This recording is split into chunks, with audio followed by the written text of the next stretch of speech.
Gonna grab water and then we'll start. You see Greg beyond? Yeah.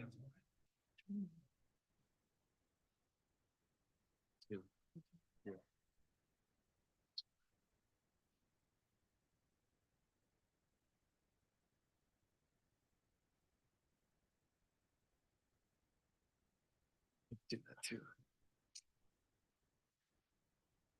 Was a nice check. Yeah.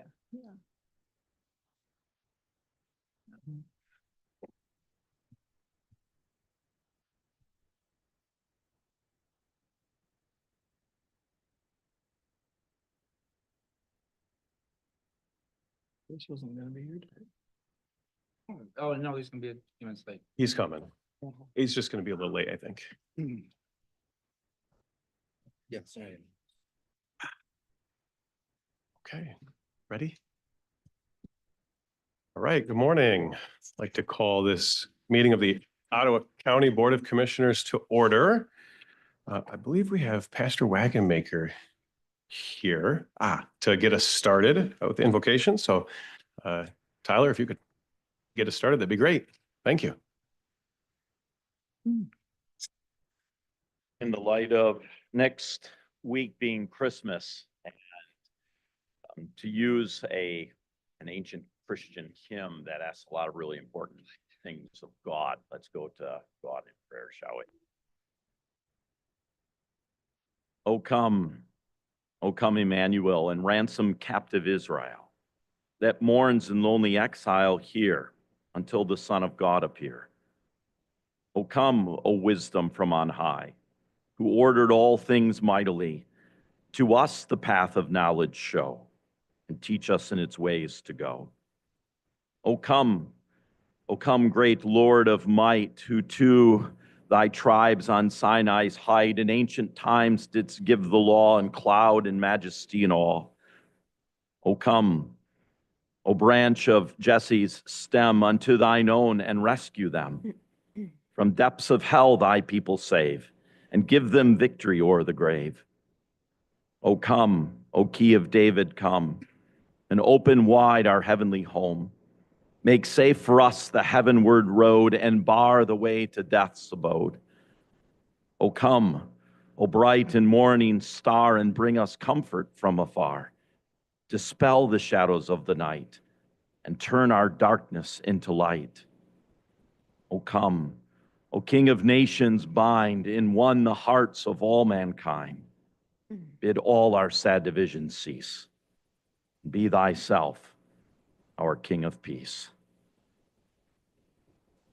With these petitions, we come to thee, our great God. We thank thee for being the God who came to us in Jesus Christ, the one who will come again as well. Lord, may we be good servants in thy kingdom. Lord, may we be faithful to what we've been called. Bless us here this morning. Bless decisions that are made. Lord, we pray in all things that thy name would be glorified as we pray this in Jesus' name. Amen. Amen. Thank you. If you could please rise for the Pledge of Allegiance. I pledge allegiance to the flag of the United States of America and to the republic for which it stands, one nation, under God, indivisible, with liberty and justice for all.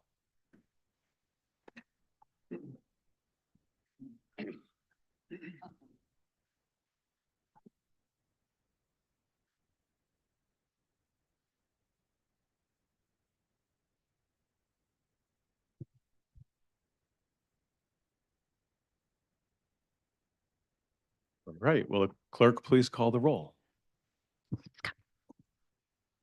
Ms. Cosby. Here. Mr. Kleinjans. Here. Mr. Zylstra. Here. Mr. Bonema. Here. Mr. Moss. Here. Mrs. Wenzel. Here. Mrs. Curran. Here. Mrs. Rhodey. Here. Mr. Belknap. Here. Mr. Bergman. Here. Mrs. Miedema. Here. Mr. Chair, we have a quorum. Right, thank you. We have no correspondence today, so up next is public comment. If you'd like to address the board, you have 3 minutes. Please state your name and jurisdiction. Do we have a list? Yes, we currently have 4 people. Number 1 is Sheila Detloff, Holland Township.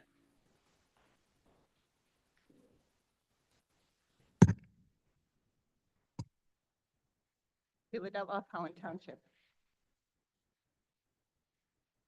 I was hoping this wouldn't be necessary, but first I'm going to repeat my comments from the talent and recruitment meeting on Tuesday regarding a couple of appointments. First, let's look at the works. You rejected Kelly Rice, a longtime member and president of the Parks Board, in favor of Martin Harris. Harris does have a history on the advisory committee to develop the Ottawa County Park Strategic Plan, but I can't imagine his background as a mechanical engineer developing components for performance seating projects would be as of much use as Kelly Rice's background and expertise. Rejecting Rice means the Parks Board would now be left without a single appointed member with a professional background in biology or ecology. Rice has a BS in zoology. She has more than 30 years of ecological assessment and consulting experience. She has worked on at least 30 natural resource projects across the country, assisting clients with regulatory compliance issues. I'm an avid user of Ottawa County parks, but I also understand that public use needs to be balanced with ecological best practices and habitat preservation. Therefore, I am requesting you to vote for Kelly Rice for the Parks Board. Second, I am also asking you to take this opportunity to rectify a mistake and vote for Vonnie Vanderswag for the CMH Board. As you know, her removal from the board was based on a software glitch, and from all accounts, she was not given adequate time or means to rectify the problem. Vonnie served well and faithfully on the board for 10 years and could have anchored the board's institutional knowledge. As a result, you now only have one person on the board who has served more than 2 years. It's a travesty that Vonnie was not given that opportunity back in April. This is your chance to right that wrong. Finally, let's look at the $350,000 handout you want to give a group not located in or affiliated with Ottawa County that indoctrinates high school and college students regarding women's ability to make decisions about their bodies. Their total revenue in 2023 was approximately $1.9 million. If the revenue, other than this grant, as you call it, remains the same next year, our taxpayer dollars will provide about 13% of their total revenue.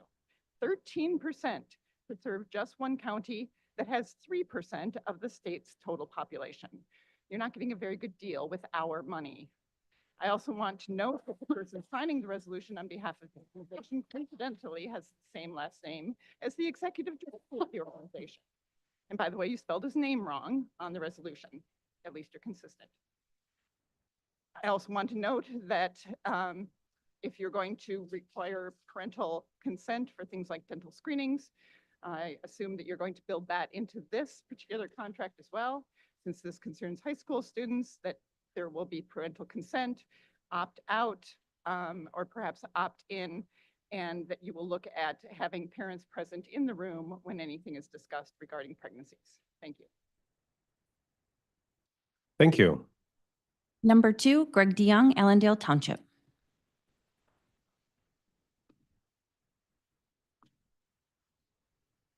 Young, Allendale Charter Township.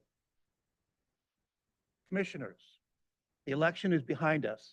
Together, we move forward. Today I ask you to consider mending some fences and commit to bringing our county back together again. Many have asked, where do we start? Let's start with the former Board of Commissioners. You tarnished the reputation of the board by telling Ottawa County residents that commissioners supported critical race theory and sex education. Looking back, in 10 years of workshop, past agendas, minutes, that has never been a topic of conversation. To the former board, a simple, I'm sorry. How about an apology to Right to Life for misleading them about the board supporting abortions? At that time, 11 men who were grandparents and parents who would never support what you accused them of. This cost Right to Life thousands of dollars in donations, and you know it was a lie. How about an apology to John Shea? John Shea, one of the greatest administrators this county has had. You let him go on January 3 for no reason. His face, he sat here with his face in his hands, tears in his eyes. He did nothing wrong. You never gave him a chance. Who'd like to apologize to our friend John Shea for the hurt you caused him? To the county employees for the way they were treated the last 2 years, especially our health department and Adeline Hanley. Let's work to build trust and respect with them again by simply saying, we're sorry for the way you were treated, and we will try harder. How about all those who lost hope when you decided to remove the county motto of where you belong? Our minority population, our handicapped residents, and every race, color, and creed whose lifestyles don't match yours, they felt pushed out. Let them know today that wasn't your intention. Now consider an apology to the people of Ottawa County for the thousands of dollars you cost them in lawsuits and severance pay. Look in these cameras today and simply say, we can do better. Lastly, how about for the last 2 years, the disrespect you showed to my good friends, Roger and Doug, the hurt you caused them, how you treated them. Look them both in the eyes today and say, forgive us, we'll try harder. Now, who would like to show leadership by simply saying, we're sorry, please forgive us? If not now, then when? If not you, then who?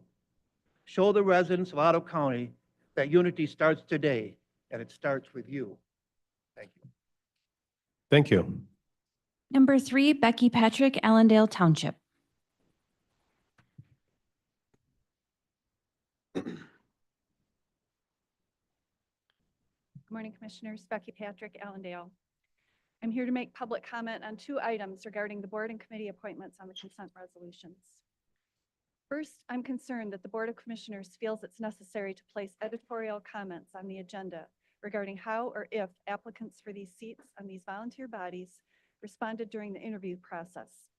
Specifically, I'm talking about items 7F, J, M, S, A, B, and AC. In these items, the agenda states that applicants were, quote, ineligible because they did not interview or were labeled, quote, no show, no explanation. I am concerned about the chilling effect that these editorial comments may have on the willingness of Ottawa County residents to volunteer for these important positions. What is the purpose of these statements indicating whether applicants appeared for an interview or not? Why call out the applicant's response on just this part of the application process?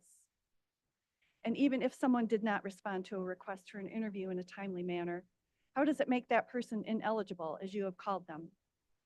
Eligibility is a function of meeting the statutory or other criteria for appointment, and it has nothing to do with interviewing. It should be a priority for you to maintain a welcoming and respectful experience for applicants. Highlighting what you believe to be someone's application shortcoming on the board agenda is unnecessary, unkind, has no bearing on their actual eligibility, may be due to factors outside the applicant's control, and may have a chilling effect on future applicants.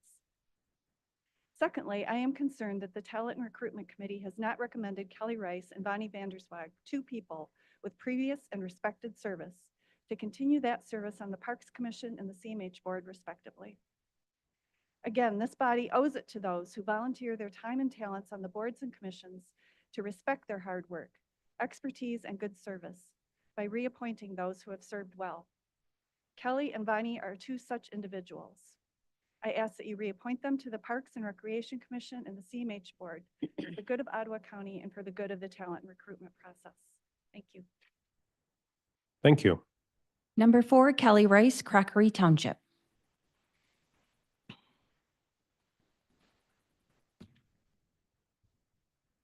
Good morning. Kelly Rice. I'm an ecologist and certified senior professional wetland scientist with over 30 years of experience. I'm completing my 9th year on the Parks Commission and have served as president since 2016. I'm currently up for reappointment to my final term. I was quite disappointed that the Talent and Recruitment Committee voted not to reappoint me on Tuesday, even though I was formally recommended for reappointment by the Parks Commission in October in accordance with our bylaws, and several people urged commissioners to reappoint me during public comment on Tuesday or submitted emails of support. Since I have received no return phone calls from the Talent and Recruitment Chair, and she skipped our Parks Commission meeting yesterday, I'm at a loss as to why the Parks Commission directive was rejected and I was not recommended for reappointment. Before your vote today, I wanted to take a minute to let commissioners know some of the skill sets I bring to the Parks Department. Based on my professional hourly rate, I've performed tens of thousands of dollars of technical assistance at no cost to park staff during my time on the commission. From an ecological standpoint, I've performed cost estimating for habitat restoration efforts, technical report review and editing, site plan review for environmental constraints, field surveys for invasive species control and rare habitats, coordination with the Michigan State Vernal Pool Partnership, utility easement language review and suggestions to prevent the spread or introduction of invasive species on our parks, forest age class diversification evaluation. In a 2024 Park Scientific Survey conducted earlier this year, 3 of the top 4 initiatives the public wanted parks to focus on included protecting additional land and natural spaces for conservation of key natural features, habitat, natural communities, and public access, controlling invasive species, and undertaking significant habitat restoration and green infrastructure projects. Would any of you consider yourselves qualified to identify high-quality habitats, or do you know what it takes to effectively control invasive species or undertake large-scale habitat restoration projects? Probably not, but that's okay. It's not your area of specialization, but it is, and it has been mine for over 30 years. Eliminating this expertise entirely from the Parks Commission is not a prudent action. I'm privileged to provide this level of input to the Parks Commission, and I look forward to the opportunity to continue to do so. I'm a huge advocate and admirer of our natural resource-based park systems. It's easy to take for granted, but I've lived all over the country and worked with many local park systems. Not one of them compares to what the Parks Department has built here in Ottawa County, and we need to put our priorities into preserving our high-quality natural resources and providing access to our residents, not playing politics. Thank you. Thank you. If there is a number 5, I did not catch the name. Is there a number 5 out there? Okay, come on up. So Rachel Atwood, number 5.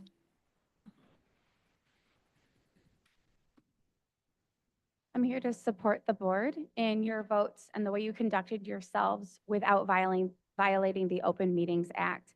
It's come to the public's attention that Sarah Howard is continuing a rampage against Ottawa County using methods of lawfare. Based on her argument saying you violated the Open Meetings Act, it leads me to believe that she is either completely malicious or ignorant of what the Open Meetings Act is or of what the law allows her to do as an attorney. If she would like some help in the ignorance, I've considered creating a video for her using my sheep puppets. I got my start in politics using puppets to explain complicated issues to the public. And if she would like her own private video with my sheep to explain the Open Meetings Act, I'd be happy to do so. However, I believe that her intent was malicious. It was meant to intimidate this board, and it was meant to target Jordan Epperson and Ben Wetmore. The use of lawfare against Ottawa County has been extensive over the last 2 years, and I find it comical that the public would come here today to ask you to apologize for the completely malicious attempts and unfounded lawsuits that continue to be filed against Ottawa County. One can only wonder why Sarah Howard would do such things when the courts have very clearly smacked down her attempts at appeals. It is because she has unlimited funding from some mysterious third-party donor that is only interested in lawsuits, no matter whether they're founded or unfounded. I would like to thank you for the way that you have served the county despite being under constant fire from Sarah Howard and from the media using her frivolous lawsuits for their headlines. So thank you for your bravery, and I would ask that today, when you bring up the topics that you voted on before, that you keep your votes the same and that you not allow frivolous lawfare from Sarah Howard to alter your judgment. Thank you. Thank you. Number 6, Joel Studebaker.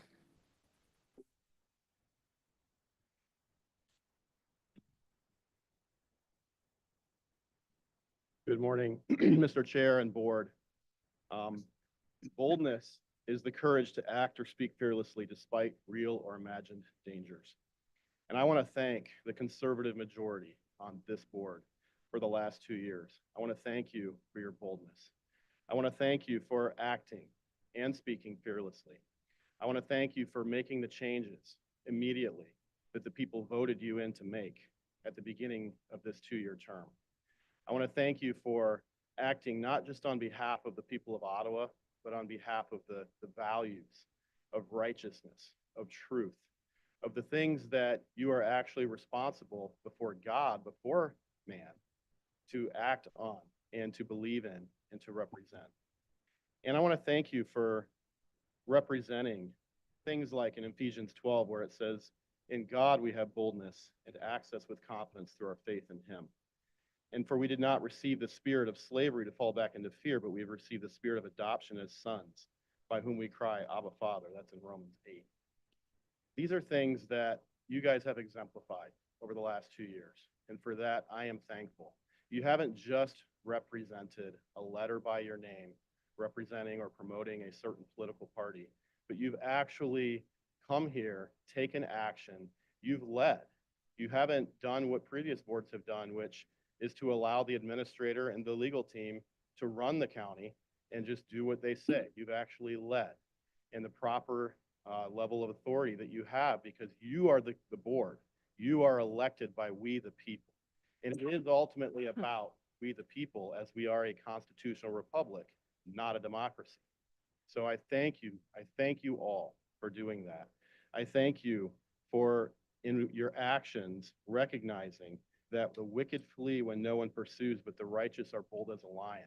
It's been previously said, you've been attacked repeatedly for the last 2 years with lawfare. It costs a lot of money when people sue you. What's your alternative? To do nothing? To not defend yourselves? To not act? Of course, that's not reasonable, not realistic. So when you have to defend yourself, you have to spend money. It costs money. So the logical fallacies that are brought forward, the problems that are brought forward, that with the magical solutions that really just want the board to do nothing and allow status quo to persist, you guys haven't done that. You stood on truth, you stood on righteousness, and I am so thankful for what you've done for the last 2 years. And I'm also thankful that regardless of what happens going forward, and I pray that it's good, I do, but regardless of what happens going forward, we the people are wide awake and we're ready to go. Thank you, and may God bless you. Thank you. Those are all the pre-registered commenters, Mr. Chair. All right. Do we have anyone else in the room who would like to give public comment at this time?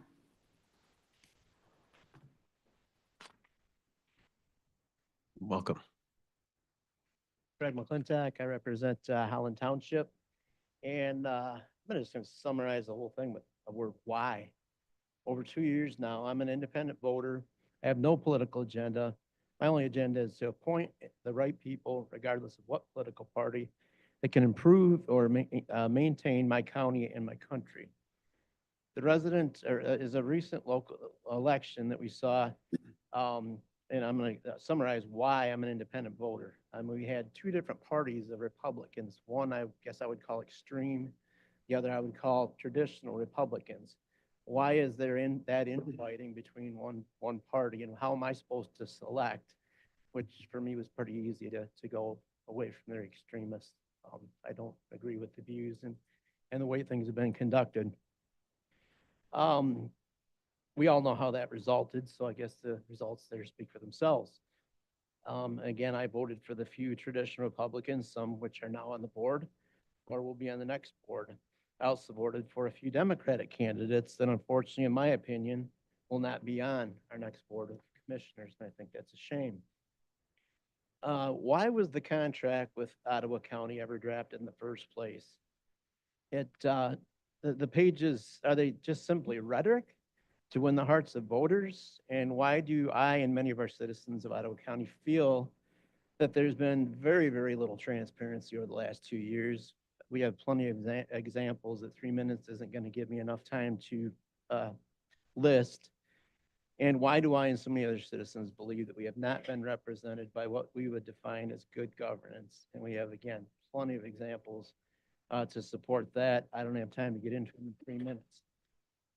Right now, currently, why is there such a race to make such a hasty, extremely expensive decision on prepaying a law firm that we don't even know if the new Board of Commissioners has even selected yet? but we're gonna go ahead and pre and pay them anyways in a race as this board's on its way out. Makes no sense. Why is there a race to hire a county administrator when you appointed and fired the last one? And you're gonna point the fingers that seem shocked that nobody wanted to step into this lame duck hornet's nest. And then we're gonna point fingers at different commissioners for contacting these candidates. I'm gonna take it upon myself. I contacted those candidates to let them know what they're jumping into. And I don't know if they had anything to do with it or not, but they're not with us. And again, the Crockery Lake Township, how many lakes do we have in Ottawa County that need to be supported if they're in the same situation, Crockery Lake? Can we really afford all that? I don't think so. And I guess I'm just going to use that word why with the WHY to summarize, basically what can come down later. I mean, what with the future of Ottawa County, we have yet to see what Ottawa County can be. And I Thank think you. 25, no, I'm not done yet. Thank you, sir. Thank The you. time is up. I Thank you. paid my time. You're here, been here 2 years. I've had to listen. You can spend like 20 seconds listening. Thank you, sir. There's a I'm done. second opportunity for public comment I'll at take the it. end of the Thank you. meeting. Thank you. Is there anyone else who would like to address the board?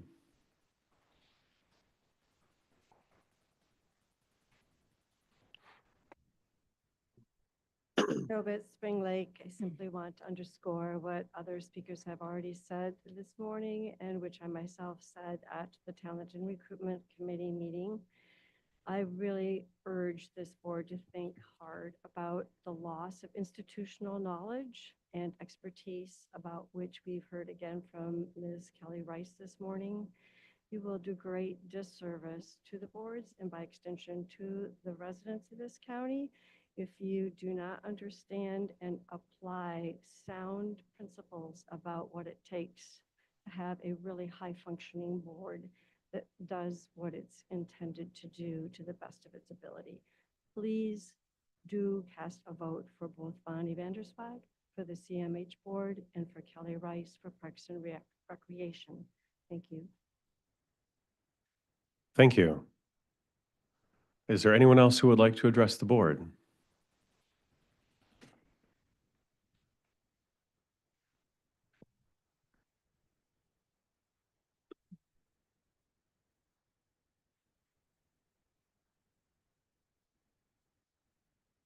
I'm Christy Moplik from Zealand Township. I want to say thank you for the work you've done in leading Ottawa County over the last 2 years and for supporting life and protecting children.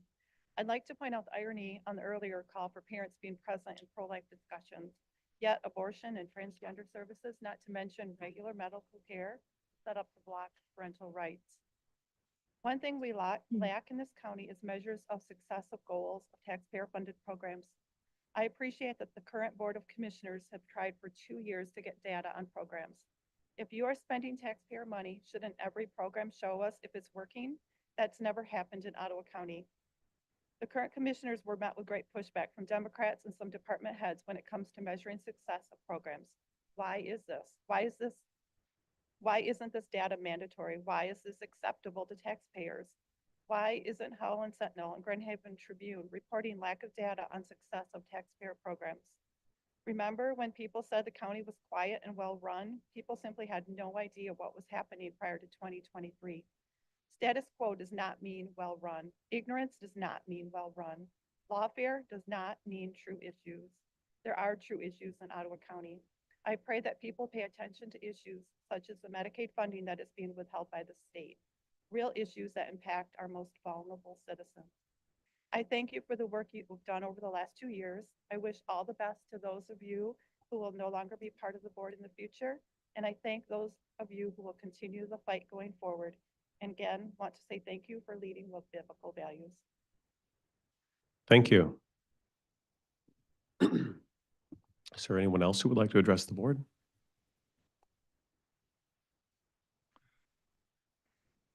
Okay, there is an opportunity for public comment at the end of the meeting if you would like to take that opportunity. Up next is approval of agenda. Before I ask for a motion on this, I actually need to add an item from fiscal. So I need to go grab that. And so I guess I would just look for a motion to recess for a couple minutes while I go get it. Motion to recess. Second. Okay, all in favor of motioning to recess, please say aye. Aye. Opposed? Nay. And that motion carried. We'll just be in recess for just a couple minutes. Thanks.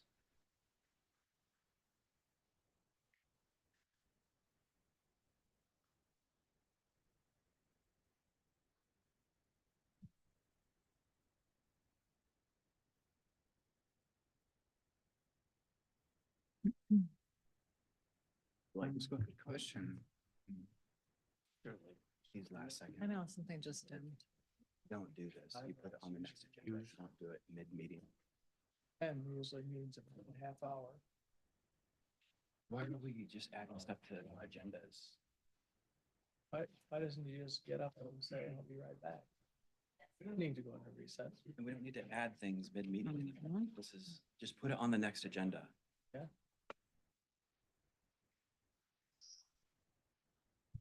Who's coming in? How are you doing, sir?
I'm gonna go live again.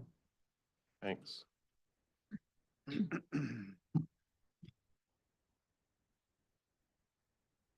Okay, thanks, everybody. I'd like to call this meeting back to order. I went and picked up a payroll, an AP item from fiscal, and so I would entertain a motion to amend the agenda to insert an item as a new 8A called accounts payable.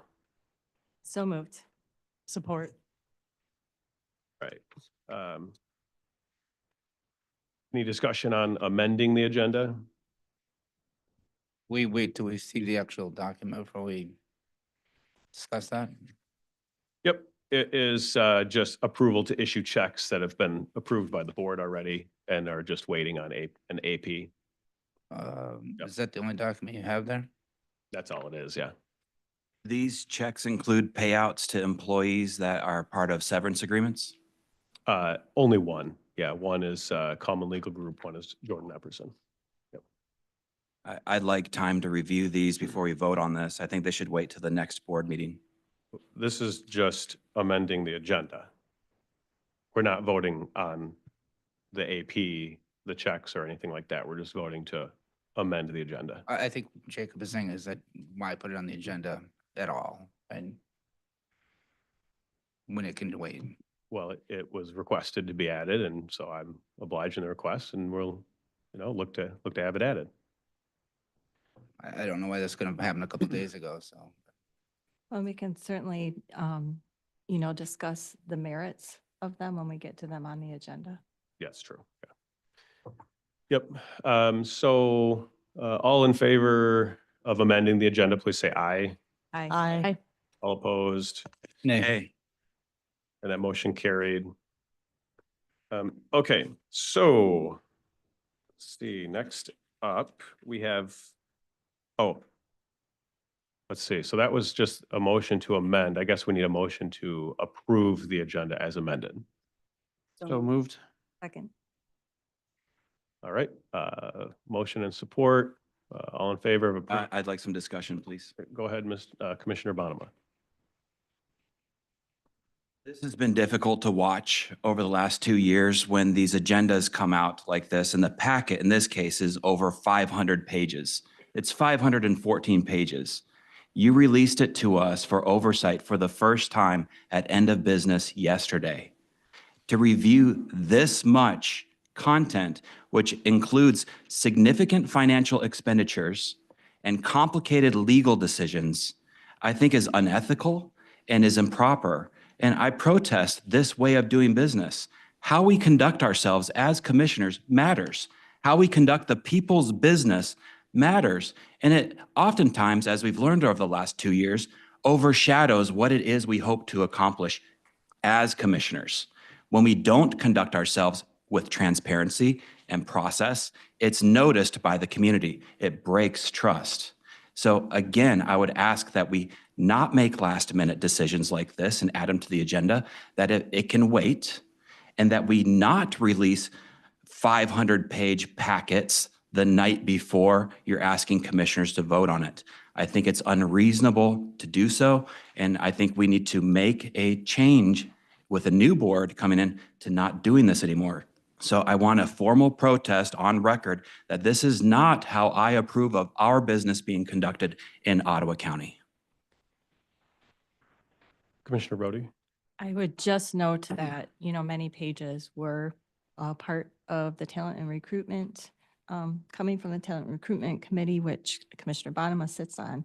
And so this is not the first time he has seen the majority of these pages. And that packet was also released right before that meeting as well. And so you've had several days to look at them. Since Tuesday. And again, there are complicated financial decisions and legal decisions being put in this agenda, including a $345,000 expenditure suddenly added that's never seen the light of day in a committee. So these decisions, we are being expected by the public to provide financial oversight and critical thinking on each of these decisions. And we're not being afforded that opportunity because of how you're choosing to conduct business with this board. Thank you. The motion on the floor is to approve the agenda as amended, I believe. Could the clerk confirm, is that where we're at? To approve the agenda as amended? That's correct. Okay. All in favor of approving the agenda as amended, please say aye. Aye. Opposed? No. Nay. That motion carries. Okay, up next is, excuse me, is consent resolutions. I get a motion to approve the consent resolutions, please. Commissioner? I get a motion to approve the consent resolutions, please, and then you may pull them off. So moved. Support. Thank you. We'll go to Commissioner Miedema and I then would like to anyone else. pull item W, please. W, okay. Item W. And I'm just going to make a list. These will just be added at the end of the action items. Okay, so W, does anyone have anything else they'd like to Yeah. pull off consent? I do have a number. so, Commissioner Zalstra, go ahead, yeah. 7F, 7J, 7M, 7N, 7S, 7AA, and 7AB. All right, may I repeat those, please? It was F as in Frank. Yeah. J, Mhm. M and N, MNN, yes, S as in Sam, correct, double A, and then A, B. correct. Great, okay, thank you. All right, we'll pull those off consent for additional discussion. And we'll go Excuse me, back.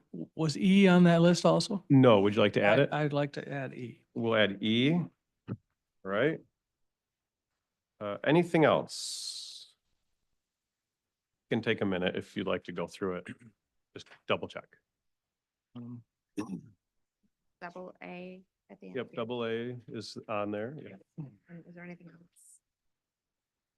I mean, after W, double A. Double B or AB, sorry. And anything else? Did I have W? No, I did not.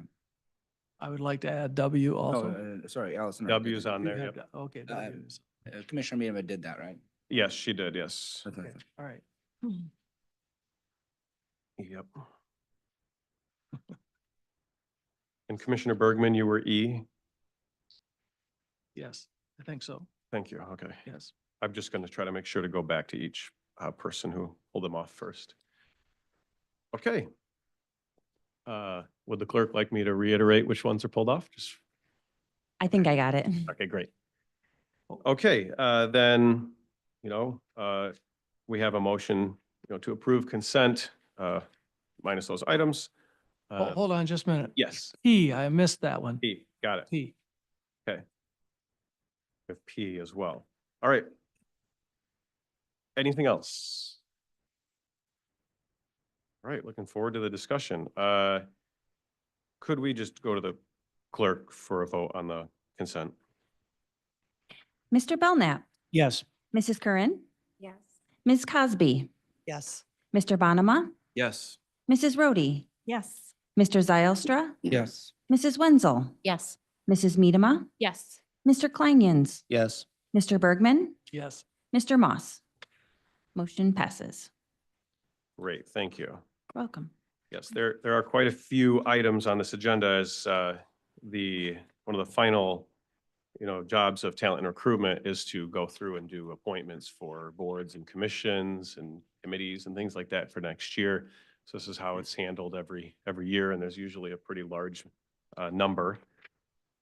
So up next is the item that we added, which is the accounts payable.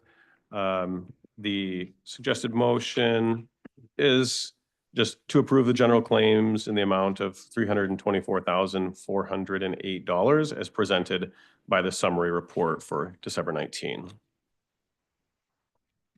Moved. Second. A motion and support.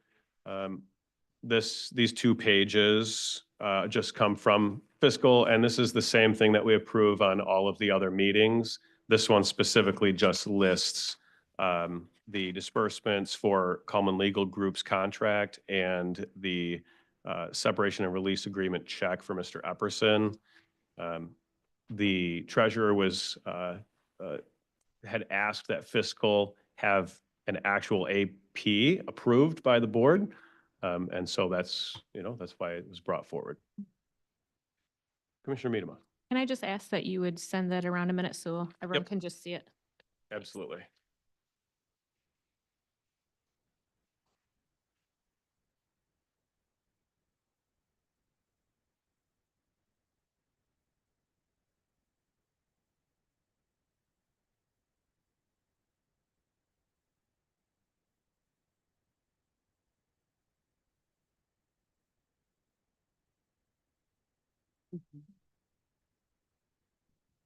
Apparently. There's been so much. I mean. So there's been no discussion. Well, the discussion is. Yeah, that's what we're.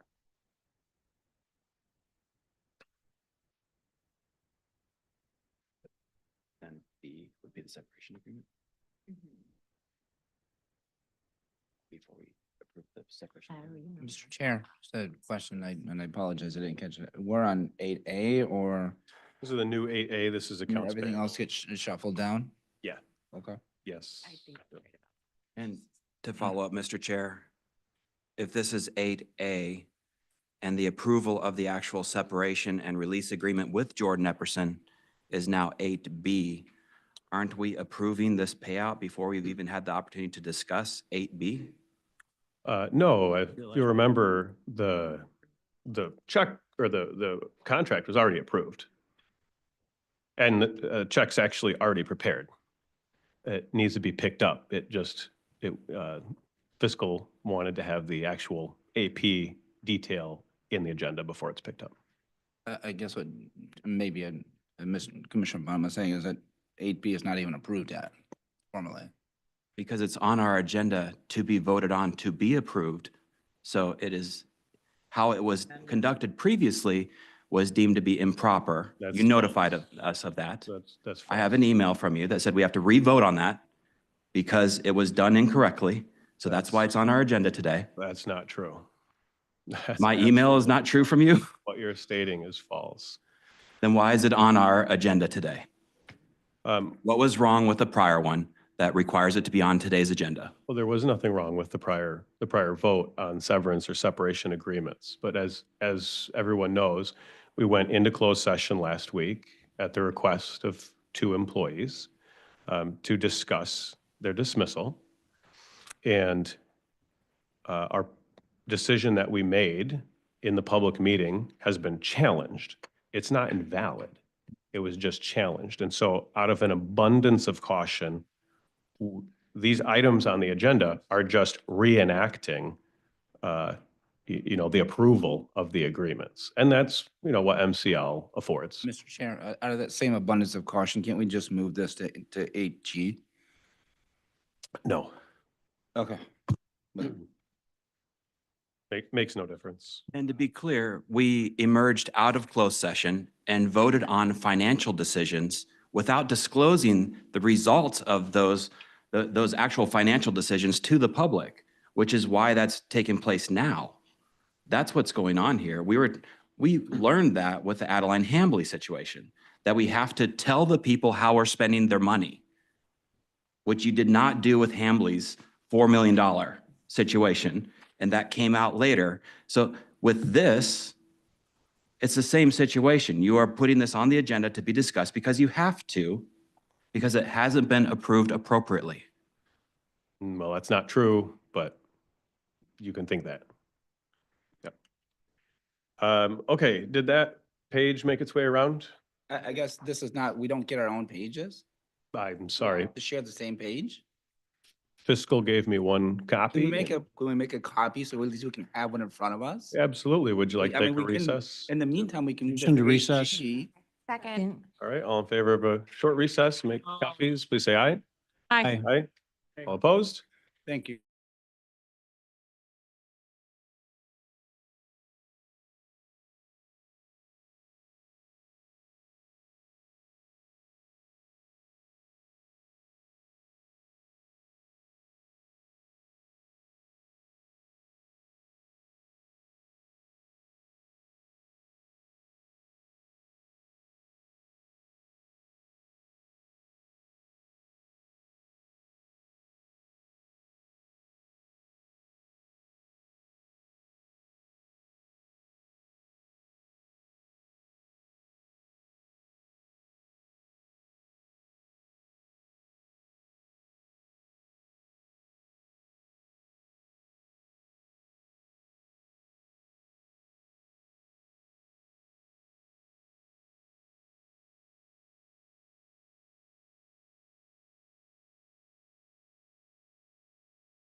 I call the meeting back to order. Go ahead. Okay, all right. Welcome back, everybody. Let's see, picking up where we left off. All right, everybody got a copy of the AP report. Thank you, Commissioner Curran, Thank you, Commissioner Curran, for making copies. Appreciate that. I was trying to hurry, and so I only brought one. Sure. Yep. Okay, so let's just open it up for discussion on this item. For any additional discussion? Could you just repeat the motion, please? Yes, the motion is to approve the general claims in the amount of $324,408. That's not the motion we have in front of us. Presented by the summary report for December 19. Yeah, that's not the motion we have in front of us. The action request is what we're referring to, the motion on the action request. Could you read that to the public, please? Oh, well, I was actually using a different motion. So I could read what it says on there. Please. Yep. So the motion on the table is similar, is what I read at first. This one on the action sheet says to approve the accounts payable checks issued to Coleman Legal Group in the amount of $249,408 and Jordan Epperson in the amount of $75,000. And Thank you. so we've been made aware that this is Is there a to, second on that motion? Second. No, because the motion on the floor is accounts payable. I used the traditional motion. Yeah, which is, to approve a general claims in the amount of $324,408 as presented by the summary report for December 19. Sorry, Jacob. sure. We've been made aware that the Coleman Legal Group is asking to be prepaid for legal services for the next 9 months, which is encumbering the next board with that expenditure. So I'm familiar with that one, but I'd like the public to understand the reasoning to issue $75,000 to a clerical employee of the county in this fashion. If you'd explain that, I think that would be transparent. Yeah, last week we went into closed session at the request of the employee, and he had requested that we discuss dismissal in closed session, which is, he has the right to do that. So the board did that, exited closed Can I session. clarify? I don't think we discussed his dismissal. Exited closed. His wish to Exited leave, closed his session. wish to leave. And we had a fairly long discussion about the wish to leave versus dismissal. I'm sorry? He could quit. He was This not question being was asked about to his leave. wish to leave. It was not about us dismissing him. He desired to leave. That was at least a 45-minute part of our discussion. If he desired to leave, he could leave. Nobody's forcing his employment upon him. Commissioner Zastra, could you continue? I'm confused on Okay. what you're saying. In closed session, we discussed Mr. Epperson's desire to leave. We did not discuss any desire to dismiss Mr. Epperson. So I want to be clear about that. I'm just going to pause you for just a moment. Counsel, isn't it illegal to release closed session information? You were releasing closed session when you talked about the dismissal. And I'm just correcting what you're saying. We did not discuss dismissal. We discussed his desire to leave. You were the one who opened up the conversation. I'm just correcting the conversation. That is not accurate. Okay. What I am referencing is the reason we went into closed session. I am not sharing information from closed session, Commissioner Zylstra. That would not be prudent, as it is illegal. What you just said was your synopsis of the opening part of closed session. No. And I'm just correcting you. What I thought was the opening part of closed session. I am explaining from the board meeting on December 10, the board went into closed session at the request of 2 employees, one being Mr. Epperson, who requested that we have a discussion on his dismissal, but in closed session. No, that is incorrect. That was actually on the agenda. It was on the agenda. That is the reason I'm telling you that that is why it was there in the first place. I didn't come up with it. It was a request. And so then I'm also saying that, previous, we had discussions in closed session, which stay in closed session or should. And then we exited closed session as the board had come to a consensus and voted 9-2 to approve a separation and release agreement and to dismiss Mr. Epperson as of 1/1/2025. And so that previous decision, even though it was made at an open meeting in the public, was challenged by Sarah Howard on behalf of her client. And so out of an abundance of caution, that's why some of these items are on the agenda today. But the item itself is still valid because it was board action. The separation agreements, the dismissal is valid. All right, we're going to disagree. It's fine. Okay. I would caution the board members to be careful with what they say about closed session. Is there any other discussion on the accounts payable item?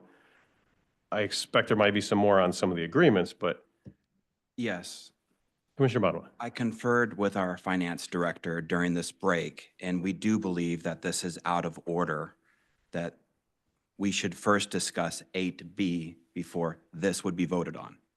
I'm sorry, Commissioner Bonema, we are on 8A. It's the accounts payable.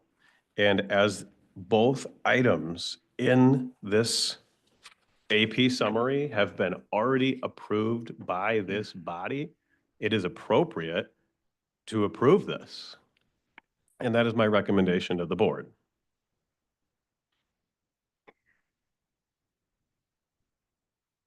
The recommendation to pay this money out, I think, is based upon things that you've said in closed session. So I think we need to discuss why this money is being paid out before we vote to pay it out. And I As- understand your point that you're saying it's already been approved. It's on the agenda as 8B to be voted on once again. Let's get through 8B, move this to later in the agenda, and then vote on it. So we are on 8A. Right, we're on 8A. I'm saying let's move past, let's move 8A to later in the agenda, move on to 8B, and then discuss what will, I'm not sure what the new order is, if it's 8G or whatever it would be, but make this later in the agenda so that it can be discussed in proper order. It is in proper order, and I'm going to go to Commissioner Rhodey next. I believe the question that's on the floor is, should checks be issued on a vote that has already taken place by this Board of Commissioners, who has the statutory authority to decide fiscal matters for the county? And so when this board places a vote on a matter, should fiscal services and the county treasurer then follow through on what has been decided by this board and issue payment for those decisions? To me, that's the question in this action item, which I'm ready to vote on. I'm concerned that this is legally dubious, and I do not feel comfortable voting on this item.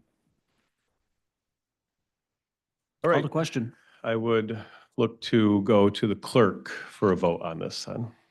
And just as a reminder, the motion is to approve the general claims in the amount of $324,408 as presented by the summary report for December 19, 2024. Ms. Cosby, Yes. Mr. Bergman, No. Mr. Zylstra, No. Mr. Bonema, I pass. Sir, I'm not going to vote on this. You just need to vote either yes or no. Unless you have a conflict of interest, you have to vote. You're not. No. Yes. Mrs. Wenzel, Yes. Mrs. Medema, Yes. Mrs. Curran, Yes. Mr. Kleinjens, No. Mr. Belknap, Yes. Mrs. Rhodey, Yes. Mr. Moss. Yes, Motion passes. thank you. Let's look to the board for a short recess. So No, we don't need checks. another With the recess. recess. There's support. And a what? Come on, we got Yes. work to do. There's support. third We have a read, motion from Commissioner Rhodey. Support. All in favor of a short recess, please say aye. No. Aye. Aye. All opposed? We do a roll call vote now. Roll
Back.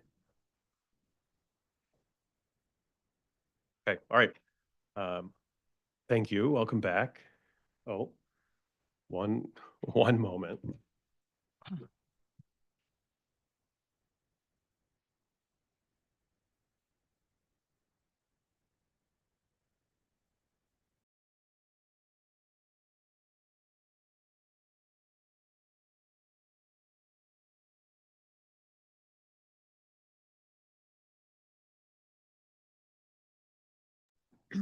Thanks, everyone, and just like to thank fiscal and the treasurer for making sure all the Ts are crossed and all the Is are dotted.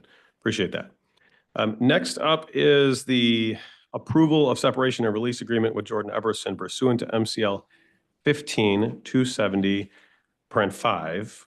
The suggested motion is to approve and authorize the board chair and clerk register to sign the separation and release agreement with Jordan Epperson pursuant to MCL 15-270(5). So moved. Support. Okay, there's a motion and support. So before we go into discussion, seems like there's a little bit of confusion on what this is. So if you read through MCL 15-270, which I sent to the board earlier, yesterday or the day before or something. Basically it says, in any case or any situation where an action has been initiated to invalidate a decision of a public body, which has happened, on the grounds that the action was not taken in conformity with the Open Meetings Act, the public body may, without being deemed to make any admission contrary to its interest, reenact the disputed decision in conformity with the act, which is what we're doing.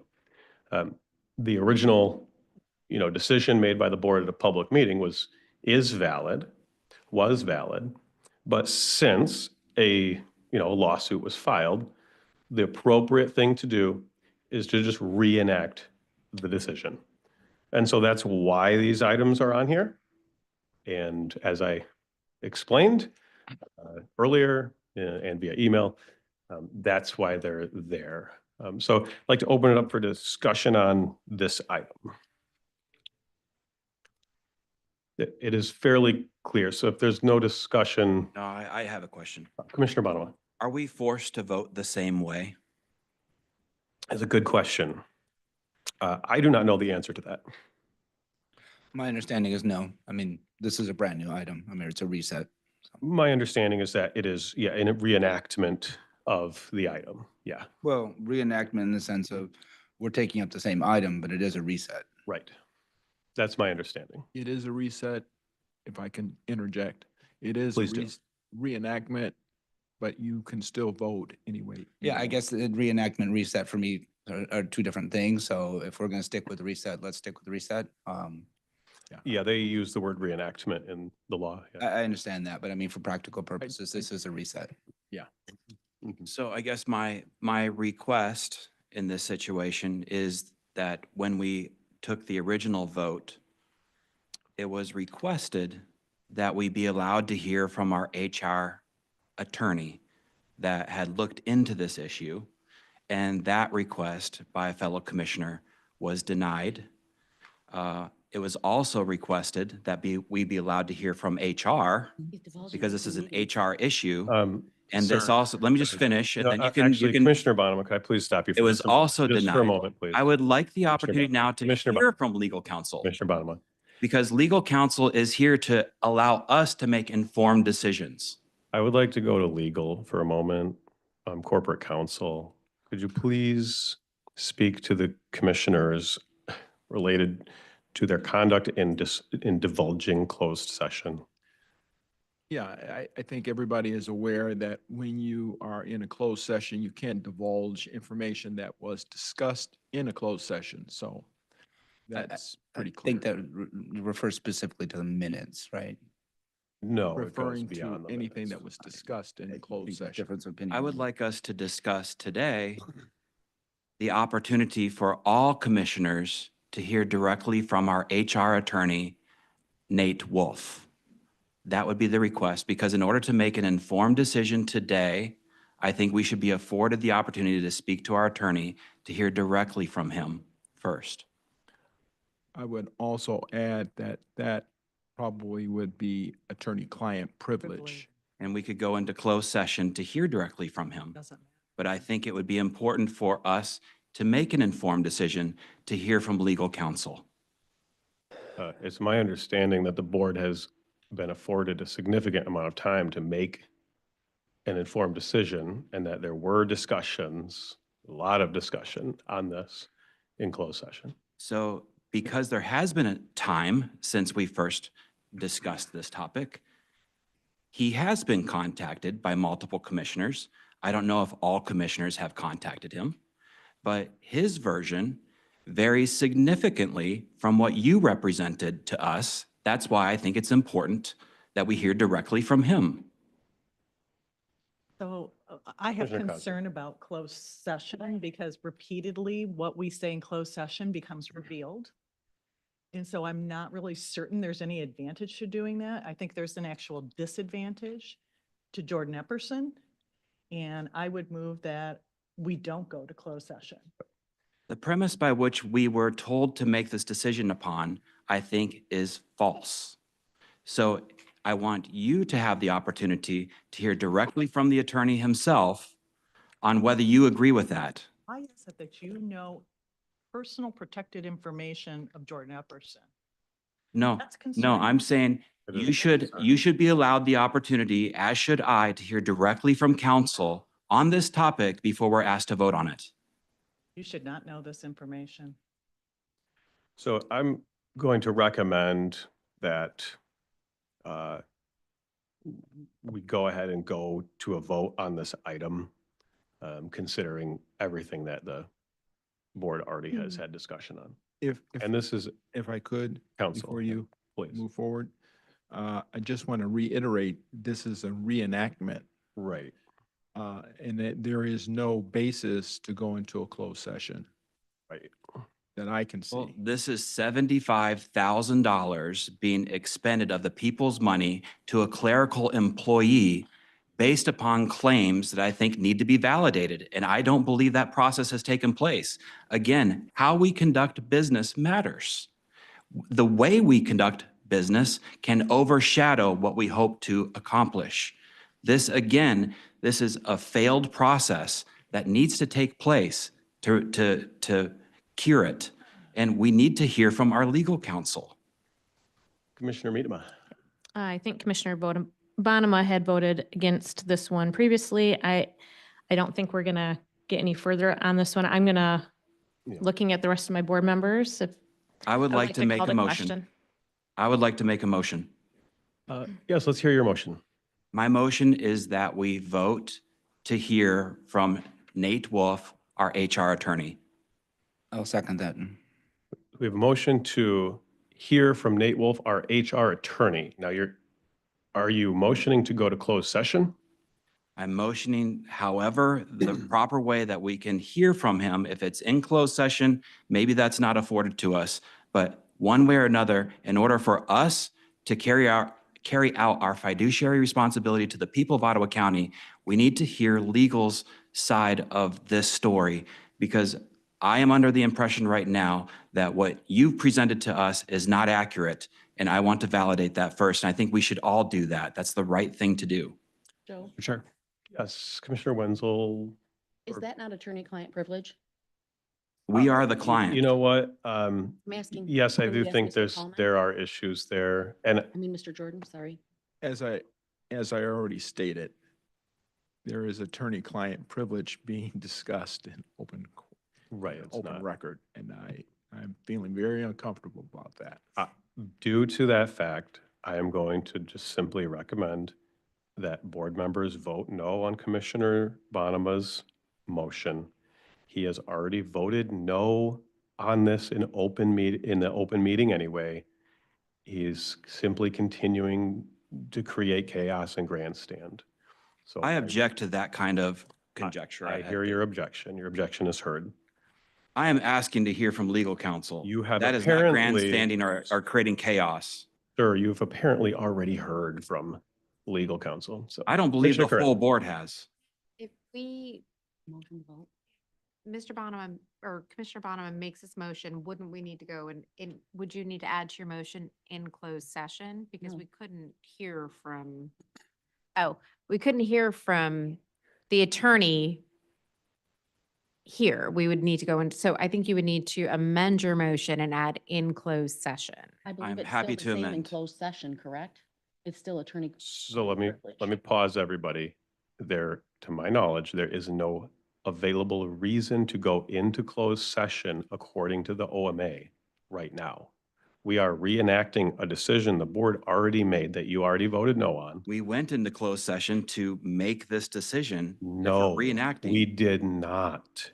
That is completely When you false. emerged, you did not divulge Sure. the contents of what we were voting on to the Sure. public, which is why we're having to recreate this. Commissioner Bonema, we did not go into closed session to make a decision on this. The board did not make any decisions in closed session. I think that the minutes would reflect differently.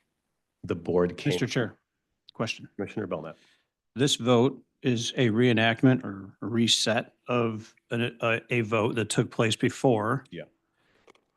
The language of the separation release agreement is consistent with what was voted on before, identical. Yes. Has Identical. the author of that separation release agreement request a change to that document in this vote that we're reenacting? This is just a reenactment. Okay. And that speaks to your request for more information. Correct. And I think the author of this document is also something that needs to be clarified. Can I Yes. also say one other thing? Yeah. About closed sessions? Sure. The purpose of this particular item is to reenact the motion from December 12th, or 10th.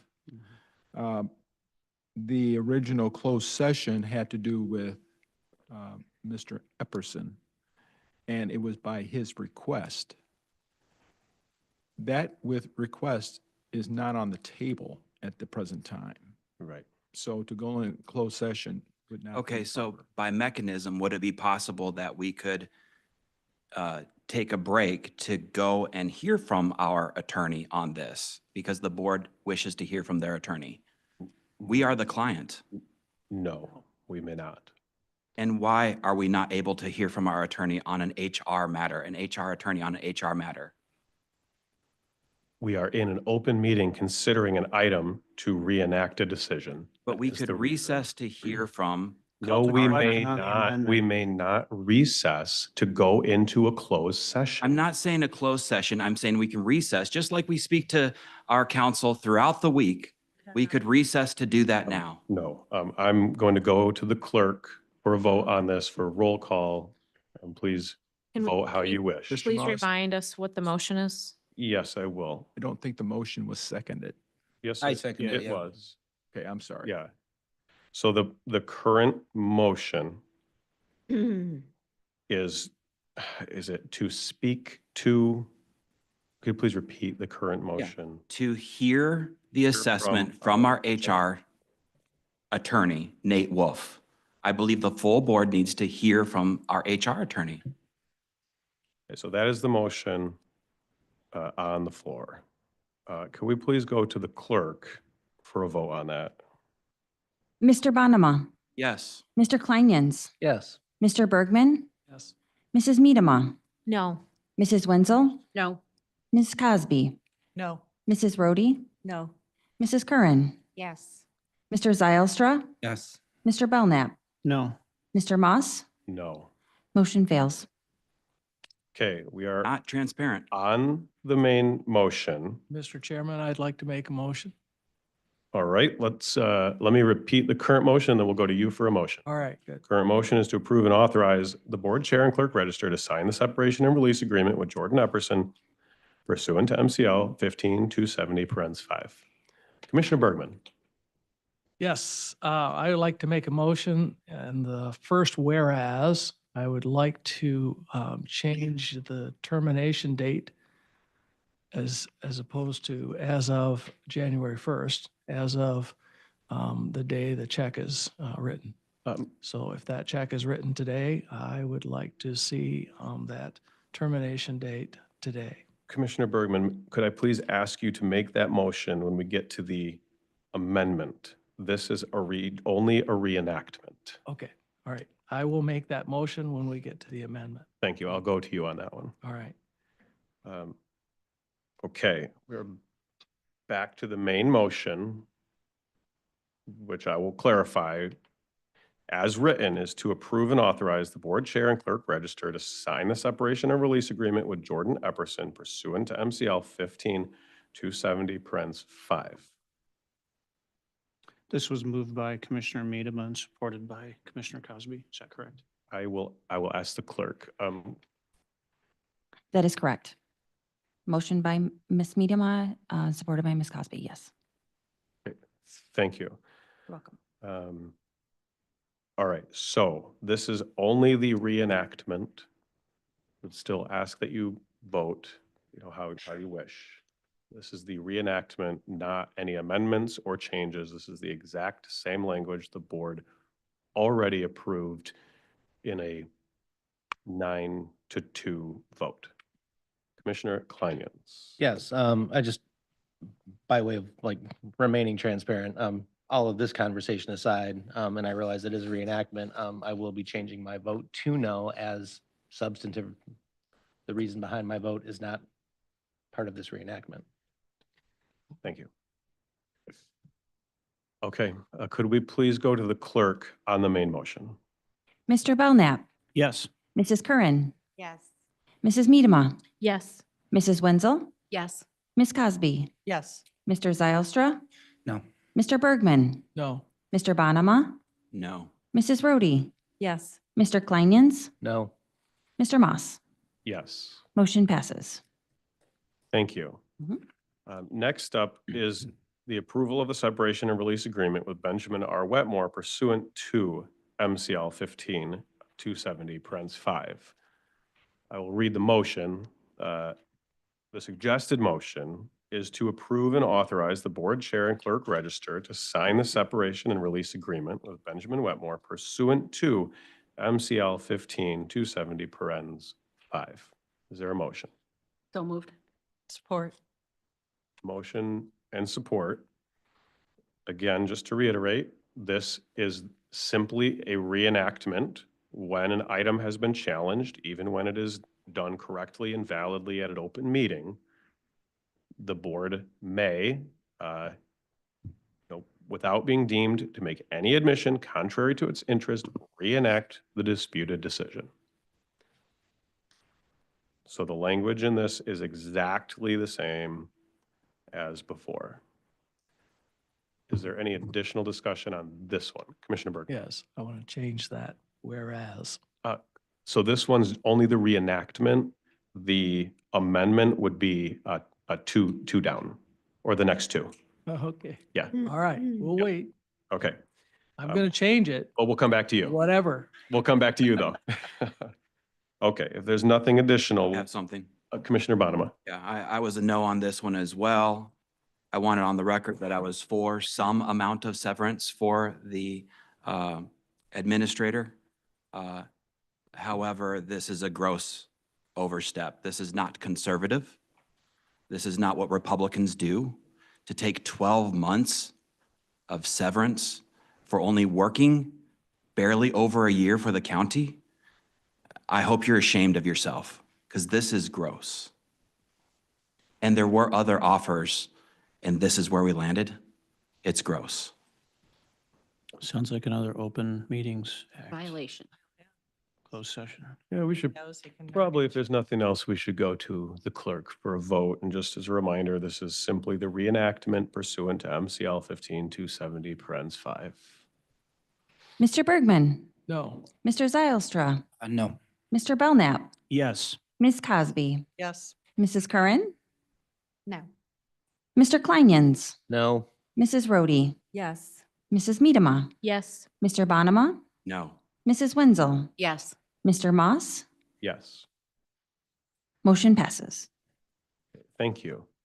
Now, next up is the approval of amended agreement for separation and release with Jordan Epperson. And the suggested motion to get us started is to approve and authorize the board chair and clerk register to sign the amended separation and release agreement with Jordan Epperson. Is there a motion? So moved. Second. There's a motion and support. We're going to go to Commissioner Bergman.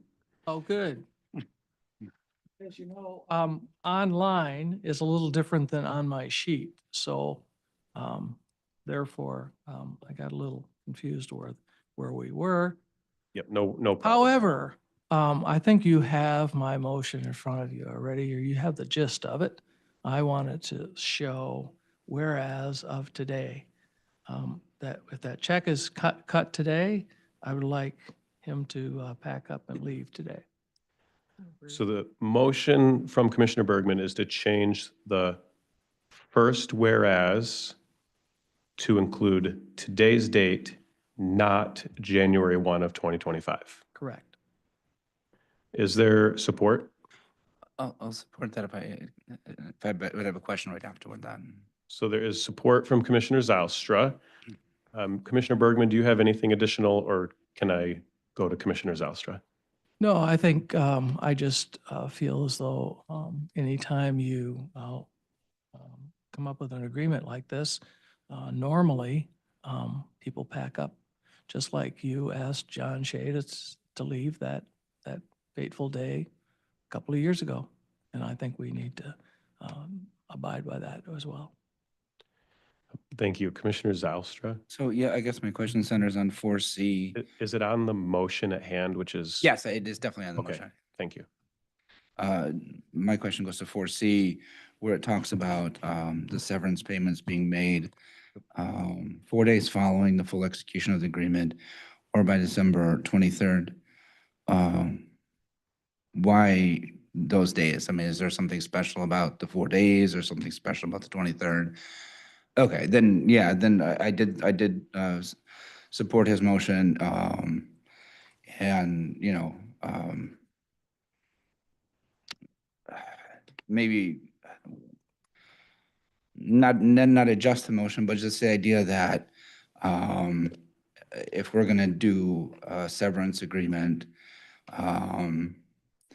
the separation date, the payment date, and I think it's 8A, as of separation date, employee has returned employee all of confidential information, and just have those all 3 dates lined up. And in support of, you know, Commissioner Bergman's motion, have those all be today. Thank you. That makes sense. I don't want to. Yeah, you're supporting Commissioner Bergman's motion. Yeah, That makes sense. Yeah, thank you. Commissioner Bonema. Yeah, I agree. I think this is standard and customary activity when it comes to separation.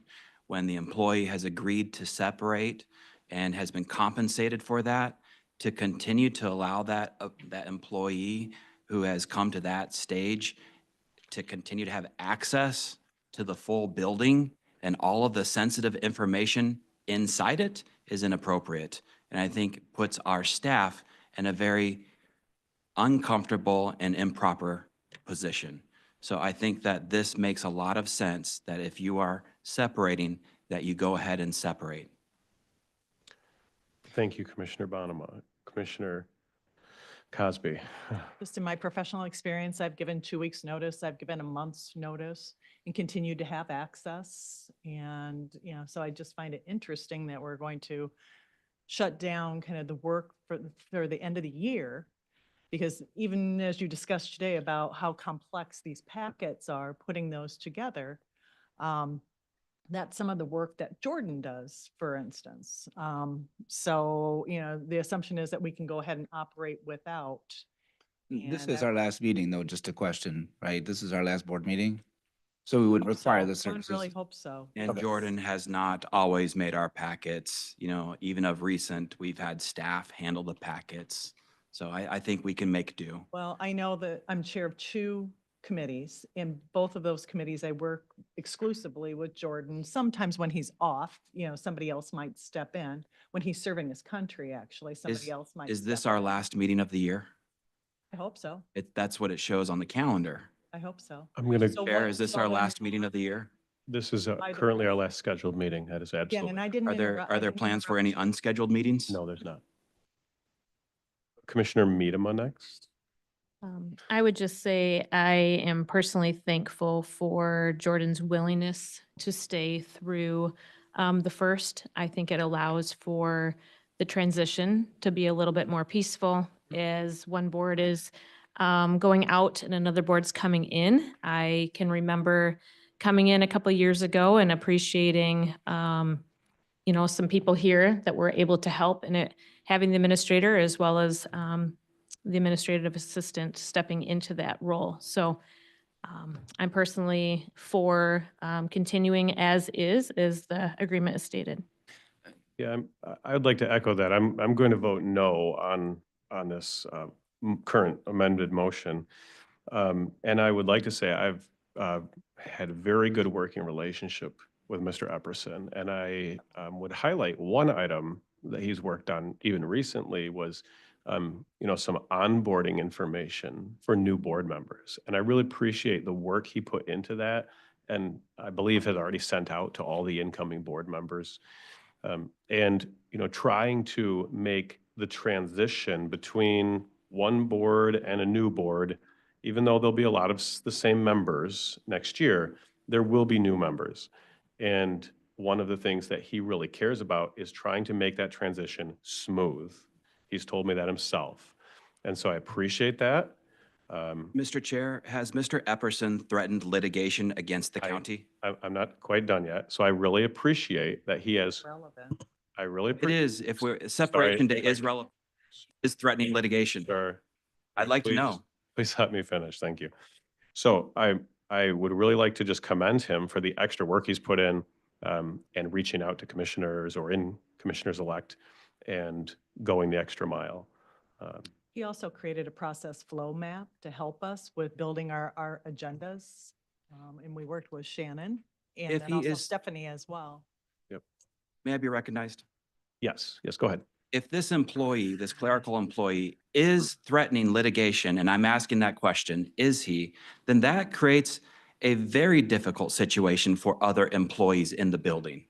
That speaks directly to his ability to perform and also potentially prevent others to perform their duties. Let me put that concern to rest and say that Mr. Eberson has actually signed a separation and release. He is not seeking anything else. He is just seeking to finish, the year and do a really good job. This is why we need to hear from our HR attorney. So, again, thank you, Called a question. Mr. Epperson. So caught a question from Commissioner Cosby, I believe. So we are going to go to a vote on the amendment. And could we please hear what that was one more time? Could I go to the clerk on that? It was to change the date. Yep, I put, to change the termination date under the first whereas to today instead of January 1, 2025. Thank you. Mhm. Okay. If we could please go to a vote on that motion. Mr. Zylstra, Yes. Mr. Bergman, Yes. Mr. Kleingens, Yes. Mr. Belknap, No. Ms. Cosby, No. Mrs. Miedema, No. Mr. Bonema, Yes. Mrs. Rhodey, No. Mrs. Curran, Yes. Mrs. Wenzel, No. Mr. Moss, No. motion fails. Thank you. We are back to the main motion, which this is currently to approve and authorize the board chair and clerk register to sign the amended separation and release agreement with Jordan Epperson. Any additional commentary or discussion or questions? If we could please go to the clerk on a vote on this one. Mr. Kleingens, No. Ms. Cosby, Yes. Mrs. Miedema, Yes. Mrs. Curran, Yes. Mrs. Rhodey, Yes. Mr. Zylstra, No. Mrs. Wenzel, Yes. Mr. Belknap, Yes. Mr. Bonema, No. Mr. Bergman, No. Mr. Moss, Yes. motion passes. Thank you. Up next is the approval of the amended agreement for separation and release with Benjamin Wetmore, and the suggested motion is to approve and authorize the board chair and clerk register to sign the amended separation and release agreement with Benjamin Wetmore. So moved. Second. There's a motion and support, and I'm going to go to Commissioner Bergman because he had asked to be recognized on those items. On both these items, I would like to change the whereas, first whereas to today's date. Support. The motion is to change the date in the first whereas from January 1, 2025 to December 19, 2024. Is there support? I support, yeah. Support from Commissioner Zylstra. This is For the same reason as before. for the same reason as before.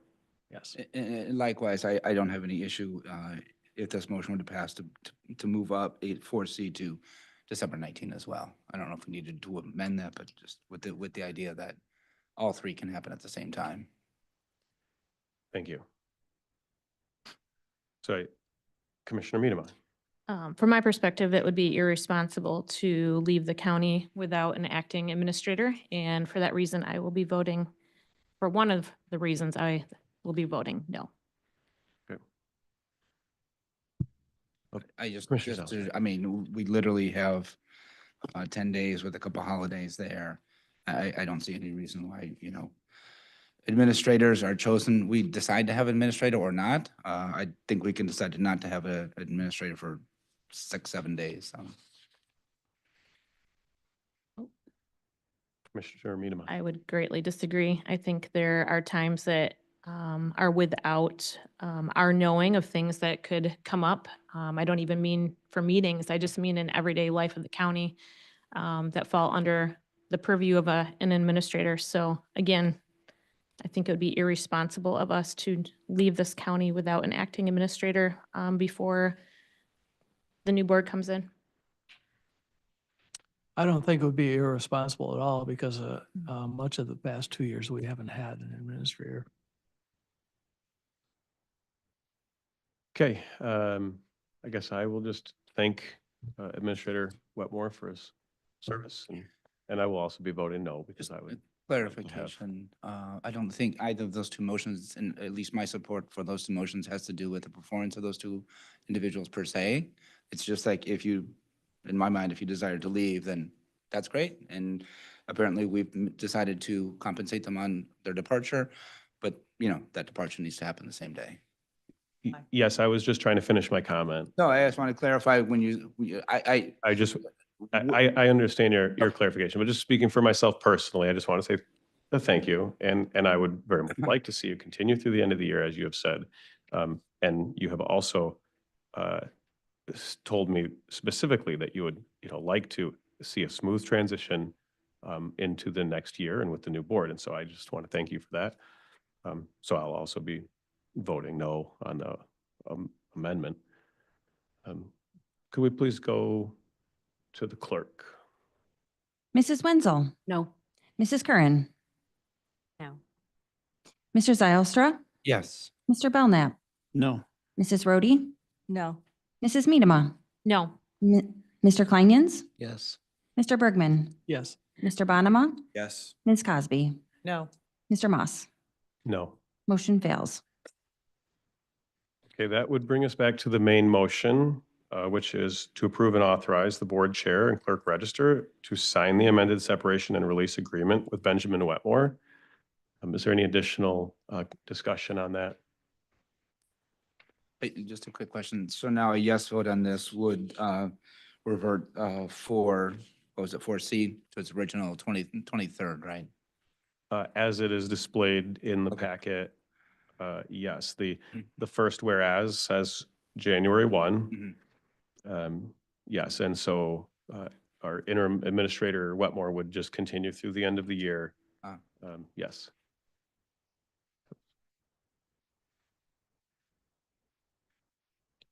Okay.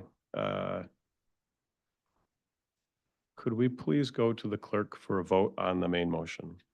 Mr. Belknap, Yes. Mrs. Curran, Yes. Ms. Cosby, Yes. Mr. Bonema, No. Mrs. Rhodey, Yes. Mr. Zylstra, No. Mrs. Wenzel, Yes. Mrs. Medema, Yes. Mr. Kleinens, No. Mr. Bergman, No. Mr. Moss. Yes. Motion passes. Thank you. All right, well, seeing as it is after 11 now, and I would like to take a short recess to do a bathroom break. So could I get a So motion? moved. Second.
Me?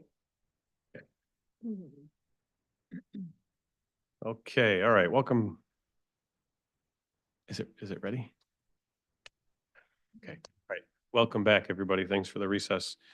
All right, as we continue, I'd like to make a motion to amend the agenda and insert 2 items to be considered next, both titled Order of the Board of Commissioners. Support. Motion and support to amend the agenda. Again, Any discussion? Commissioner Bonema. why are we doing this mid-meeting? We are not aware of what this topic is. I It's have, never been brought to our attention.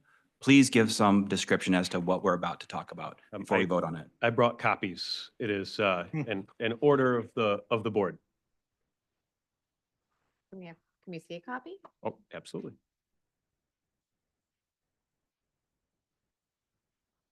Thank you for doing that, by the way. Yep. Appreciate it.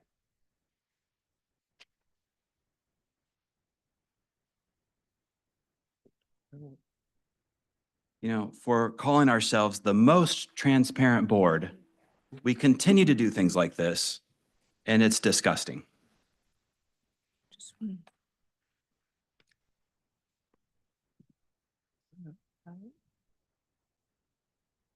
Go. Here you go.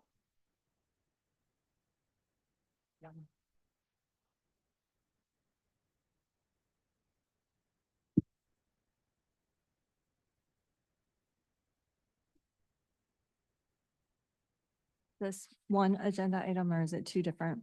2 separate items. Look to amend the agenda to add 2 items to be considered next, both titled Order of the Board of Commissioners.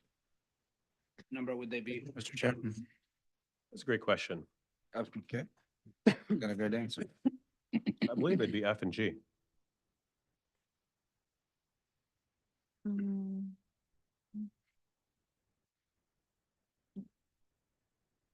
So this is to force the payment right now. Is that what I'm reading? Well, let's add this to the agenda and get into discussion. Yeah. Because it can't wait.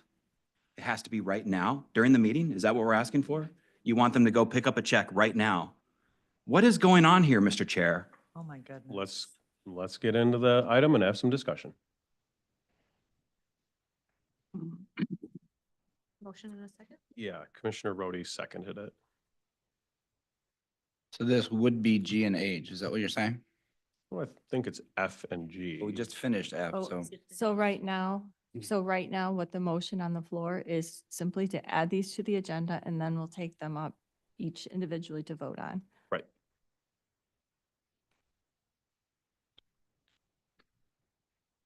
Yep. The first one relating to Jordan Epperson, the second one relating to Benjamin Wetmore. So do we need 2 votes to add each item, or do we need I'm- 1 vote to add both items? I just motioned to add 2 items to the agenda. Was there a second there or no? Yes. I Okay, second. just on discussion, I guess, Nate, my last question on, interim administrator Wetmore's contract was that payment was gonna be the 23rd? Or before. You say that so nonchalantly. It says immediately here. Now we're saying we're gonna pay these right now. Should we just get out the checkbook and have them come up and pick it up right now? I guess, Commissioner Curran. thank you. I would like a little clarity as to why we're having to go through this in the first place. Happy to provide it. Thank you. I'd like to add this item to the agenda so we can have discussion on it. Okay, thank you. Okay. All in favor of adding these 2 items to the agenda, first to Jordan Epperson and then the second one on Benjamin Wetmore, please say aye. Aye. All opposed? Nay. The motion passes. Okay, so first up, I'm going to read the suggested motion, which is to approve and authorize the clerk and chairperson to sign the following order.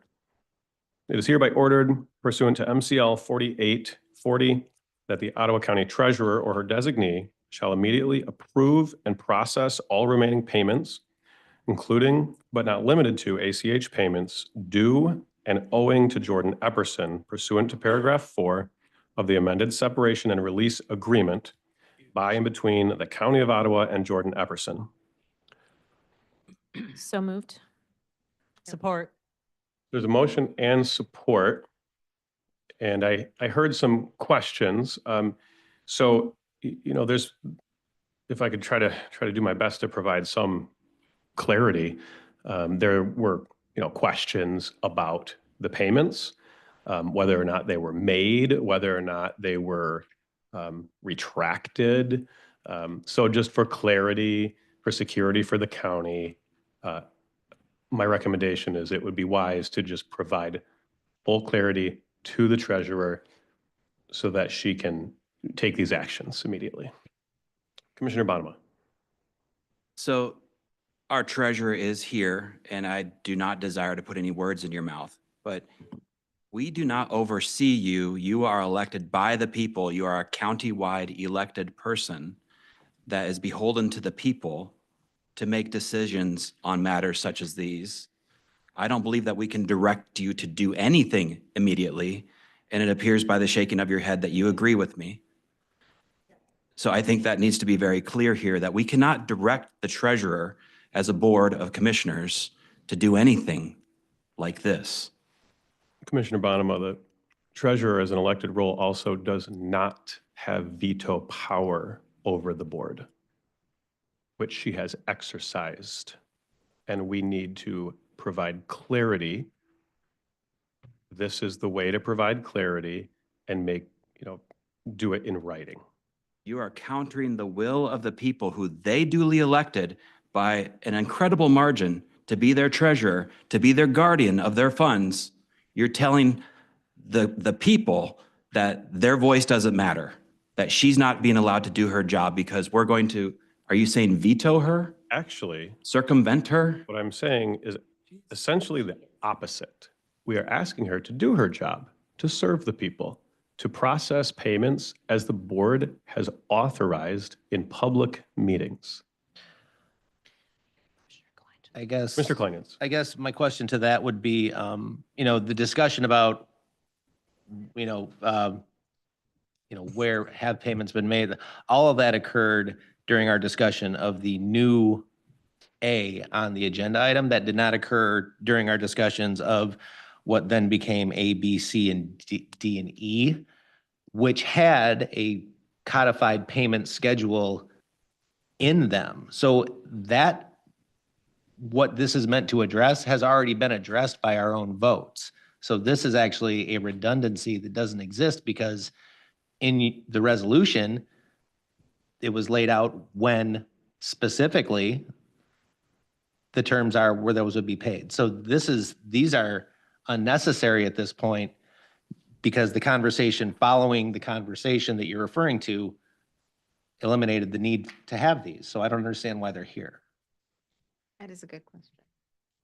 Well, they're here for the same reasons that I had said earlier. They're needed and they provide additional clarity for both the county, for the board, for the employees. Mr. Jordan, did you have a comment? Yes, I have a comment. Please go ahead. There is a statute and everything that is done by the count. I'm sorry. Mics aren't very good. Yes, I'll do that. Yes, I would like to make a comment. As everything else, the county is governed by state statute. And there is a state statute that covers this area. It is MCL 48.40. And it has to do with duties of the county treasurer. And it states as follows. It shall be the duty of the county treasurer to receive all monies belonging to the county from whatever source they may be derived, and all monies received by him or her for the use of the county shall be paid by him or her only on the order, and I emphasize the word order, of the Board of Supervisors or Board of Commissioners, signed by the clerk or their clerk and countersigned by the chairperson, except when special provisions for the payment thereof is or shall be otherwise made by law.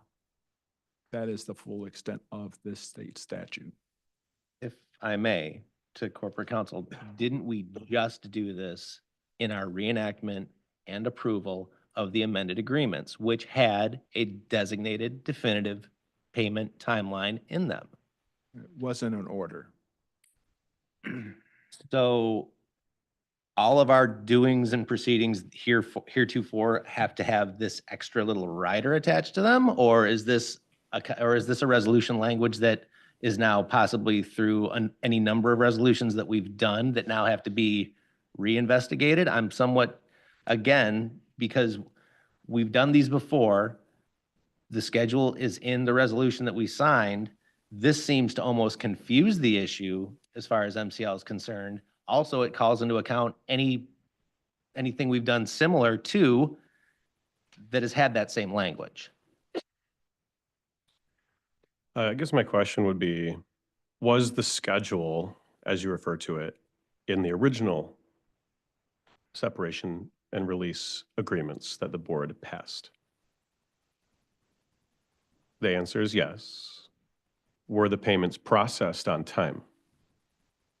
The answer is no, they were not. Then By the your own question would be, okay, well, that's redundant at this point because we did approve amended ones that had amended payment schedules, Right. which we now are all clear on. So I'm failing again to see. We are clear at the board level. We are providing additional clarity to the treasurer's office so that they have the same clarity. If that clarity was what we're looking for, wouldn't the language in this be exactly the same as the language in the resolution that we just agreed to? That's correct. Because again, Wouldn't have to. this is adding another layer for possible debate as we're having now on top of a decision that we've made. It says immediate. It doesn't say the date to the Coming. prior. Karen's coming. We'll go to Commissioner Brody and then to our Fiscal Services Director. I would just note that for some reason, the language that we had in the prior, where the date was not met, for some reason did not communicate clearly enough for the transaction to occur. Then that makes no sense to double down on doing the same language on the amendment. Well, we're not. That's why we have this. Then why wasn't this in the amended one? This I- is, I- this is again, separate. this- It's an order. It's not the same amendment. Karen, go ahead. What do you have for us? As I understand it, and maybe Jack can elaborate, but prior to my arrival here, the board would approve the checks prior to their release. And then there's some wording at the end of that language that he just recited that allows for policy. And so that accounts payable disbursements policy that we bring before you every board meeting, so what happens so that we can pay our vendors timely? We have a process in which the accounts payable checks are prepared and we have a review process and the treasurer's office releases those checks. There's a listing prepared. It comes before the board. The board authorizes it. That is in sort of a ratification of a process that has been reviewed, including the county administrator's office, which satisfies that order. Now, a lot of counties that are smaller don't release their checks until the board actually meets. But in larger counties, frequently they have a policy which allows these kinds of things to happen because vendors like to be paid timely. So in effect, the item that you added on the agenda, the accounts payable item, is the order, as I understand it, because it is so I don't know that these seem duplicative, I'm saying that right, not necessarily because of the contract, but because of the accounts payable. So that listing, that accounts payable disbursement listing is the order and how the policy interacts with the MCL. Yes, and it's actually not duplicative because the AP was for separate transactions. This is for, I read in there, like the ACH payments due and owing to Jordan Epperson, which have not been paid, but should be based on the board's votes.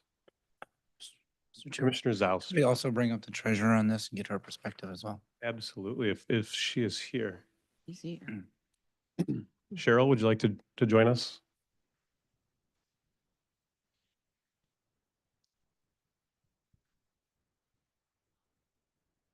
Hello.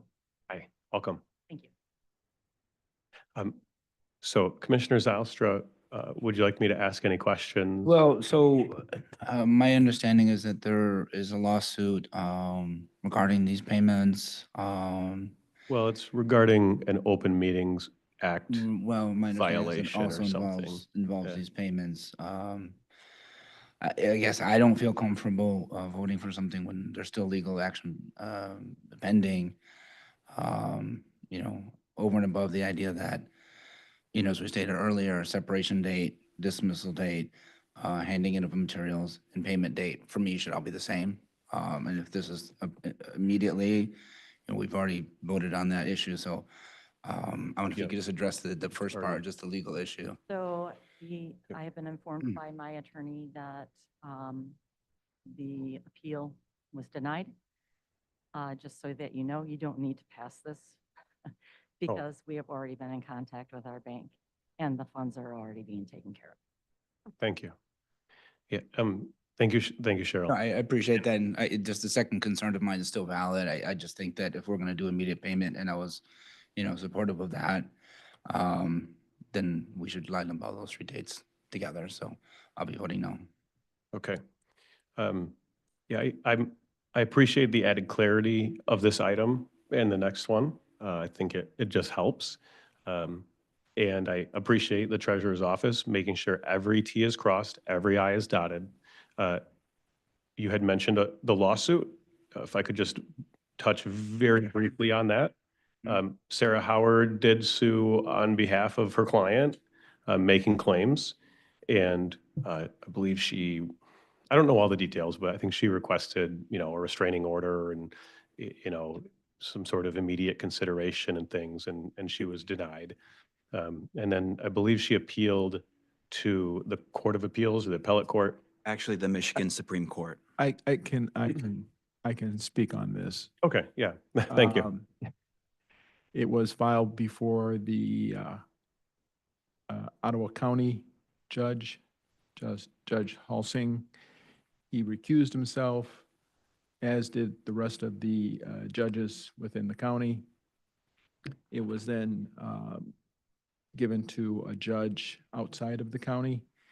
He denied the TRO motion.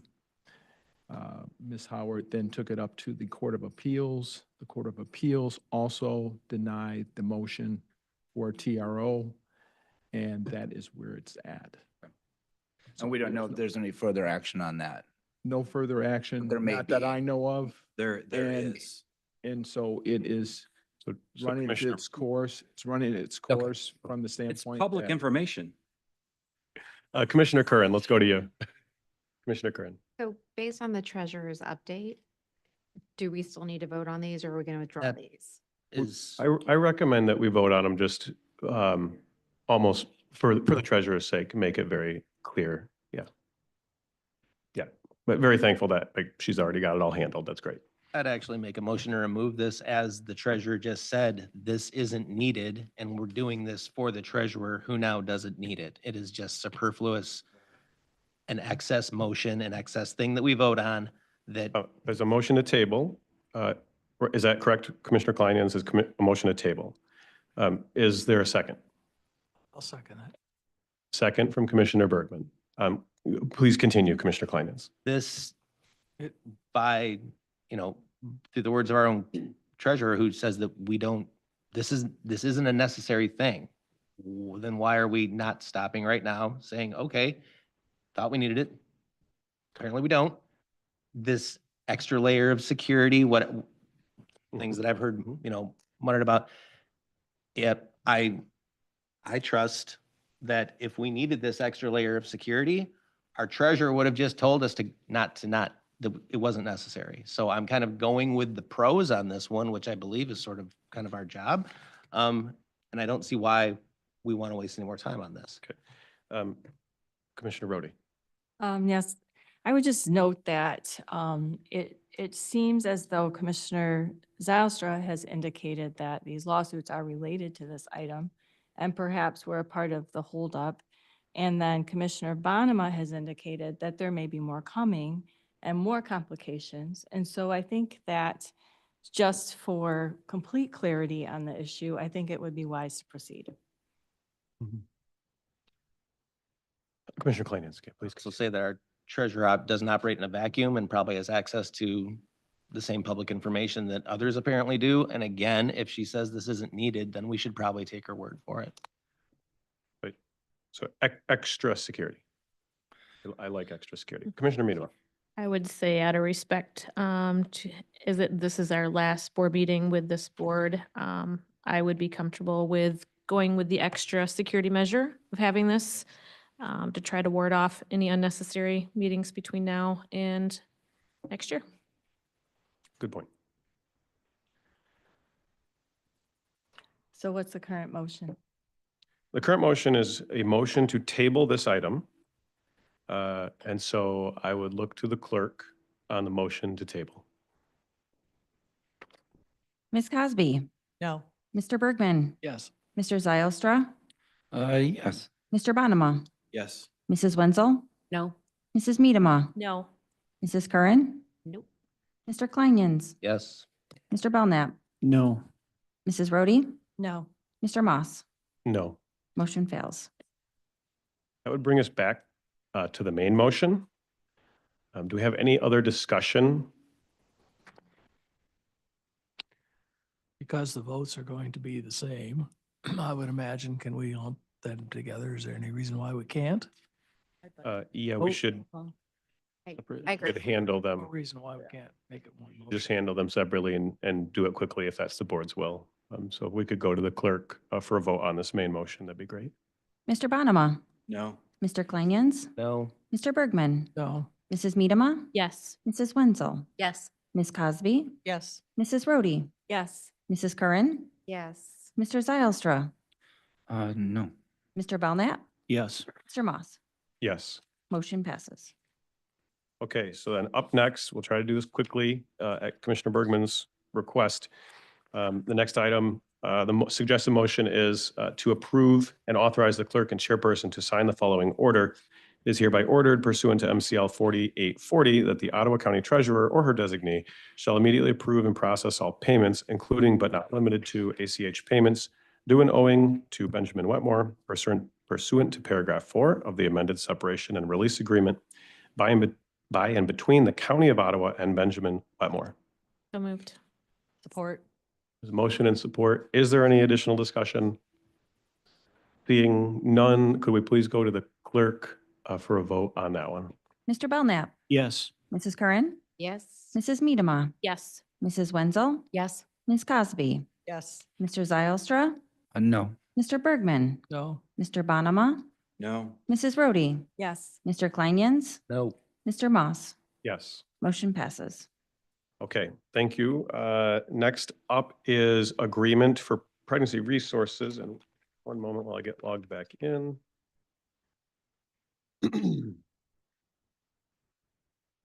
Okay, the suggested motion is to approve and authorize the board chairperson and clerk to sign an agreement with Protect Life Michigan for pregnancy resources and to appropriate a grant for pregnancy resources assistance to Protect Life Michigan in the amount of $177,270 per year for 2 years out of the board initiatives for a total of $345,540.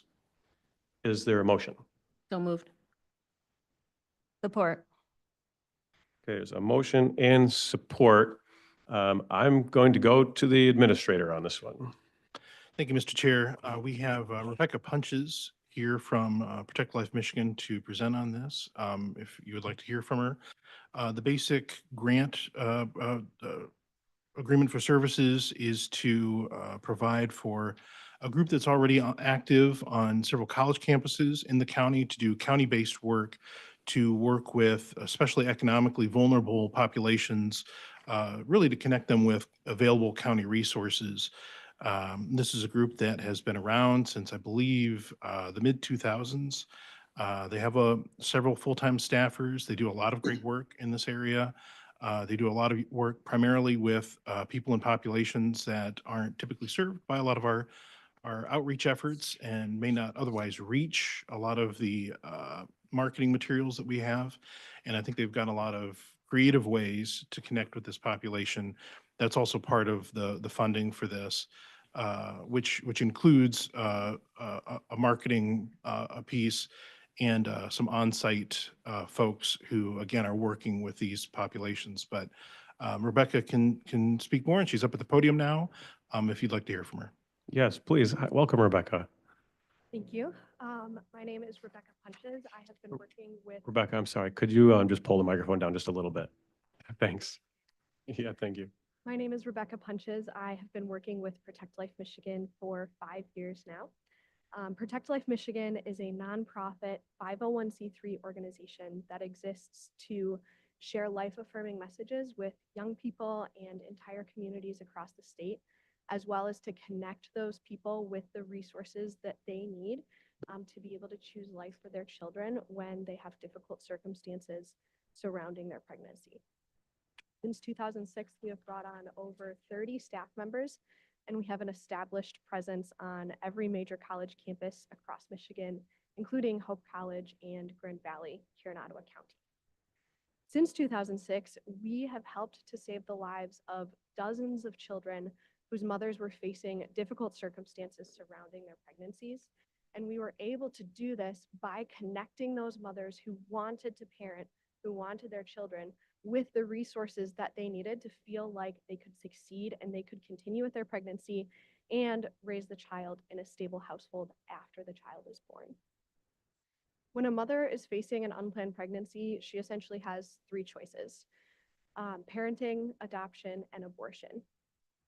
We know that many of these women would prefer to parent, but feel like they do not have the ability to or the access to the resources they need to make the choice that they desire.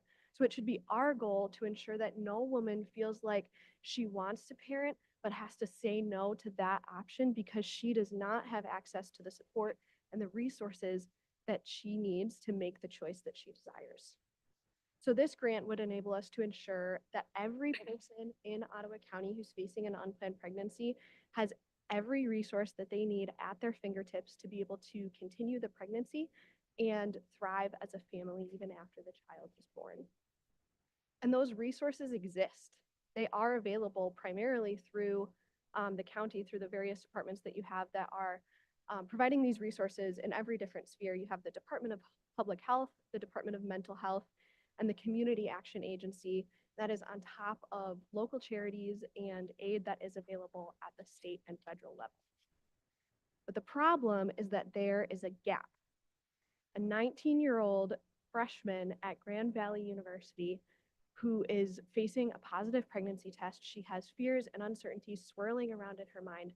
She does not know that those resources exist. She may not even know to go look for them. She doesn't know to go on the county website and how to look through that and navigate all of that to find a resource while she is in this crisis situation. Our organization is on these local campuses on a weekly, if not daily basis. We are already in conversation with the people who need the resources that the county has ready for them. This grant is the most cost-effective solution to this problem, enabling us as an organization to be the bridge, getting the resources that you already have on hand into the hands of the people that they were created to serve. We plan to use this grant to conduct research to better understand the needs of this vulnerable population. So what resources do they need? It's different in every situation, and we need a data-driven, fuller picture of what the needs are. And then also to understand what is their awareness of the resources that are currently offered. Do they know what's out there? If those resources already do exist to meet those needs. And we'll also be studying current attitudes towards unplanned pregnancies and towards pregnancy options to better understand the population that we want to help you as the county serve. One example of the benefit of that research is that we could take our findings as far as this population's housing needs. As you can imagine, being in a college dorm and getting a positive pregnancy test, one of the first questions is, where am I going to live? So we can take the findings of our research there to the Department of Strategic Impact, share those findings about the current needs of this population with them so that they are able to adapt their services accordingly to be able to serve them best. And then we'll also use this grant to develop and deploy messaging to reach this population so that the availability of all of these pregnancy resources is common knowledge to the people who need to know about them. And finally, we plan to report back to the county very thoroughly on a quarterly basis on how every dollar of this grant is spent within the parameters of this contract, as well as on the findings of our research so that that becomes beneficial to the county and their services as well. And then finally on our metrics of success and on the deliverables of the contract, how many people are we actually getting this information to, like how many people are seeing our messaging, as well as how many people who saw the messaging then go out to access these resources, because that is the ultimate goal, getting these resources into the hands of the people who need them. Our organization is perfectly positioned to be that bridge between these mothers and the resources that you have on hand ready to go for them. This grant is cost effective, and it is the best method to ensure that young adults in Ottawa County have every resource that they need at their fingertips to continue with a pregnancy and then to thrive as a family. Thank you for considering our organization for this grant, and we look forward to continuing our work in Ottawa County. Thank you. Sure.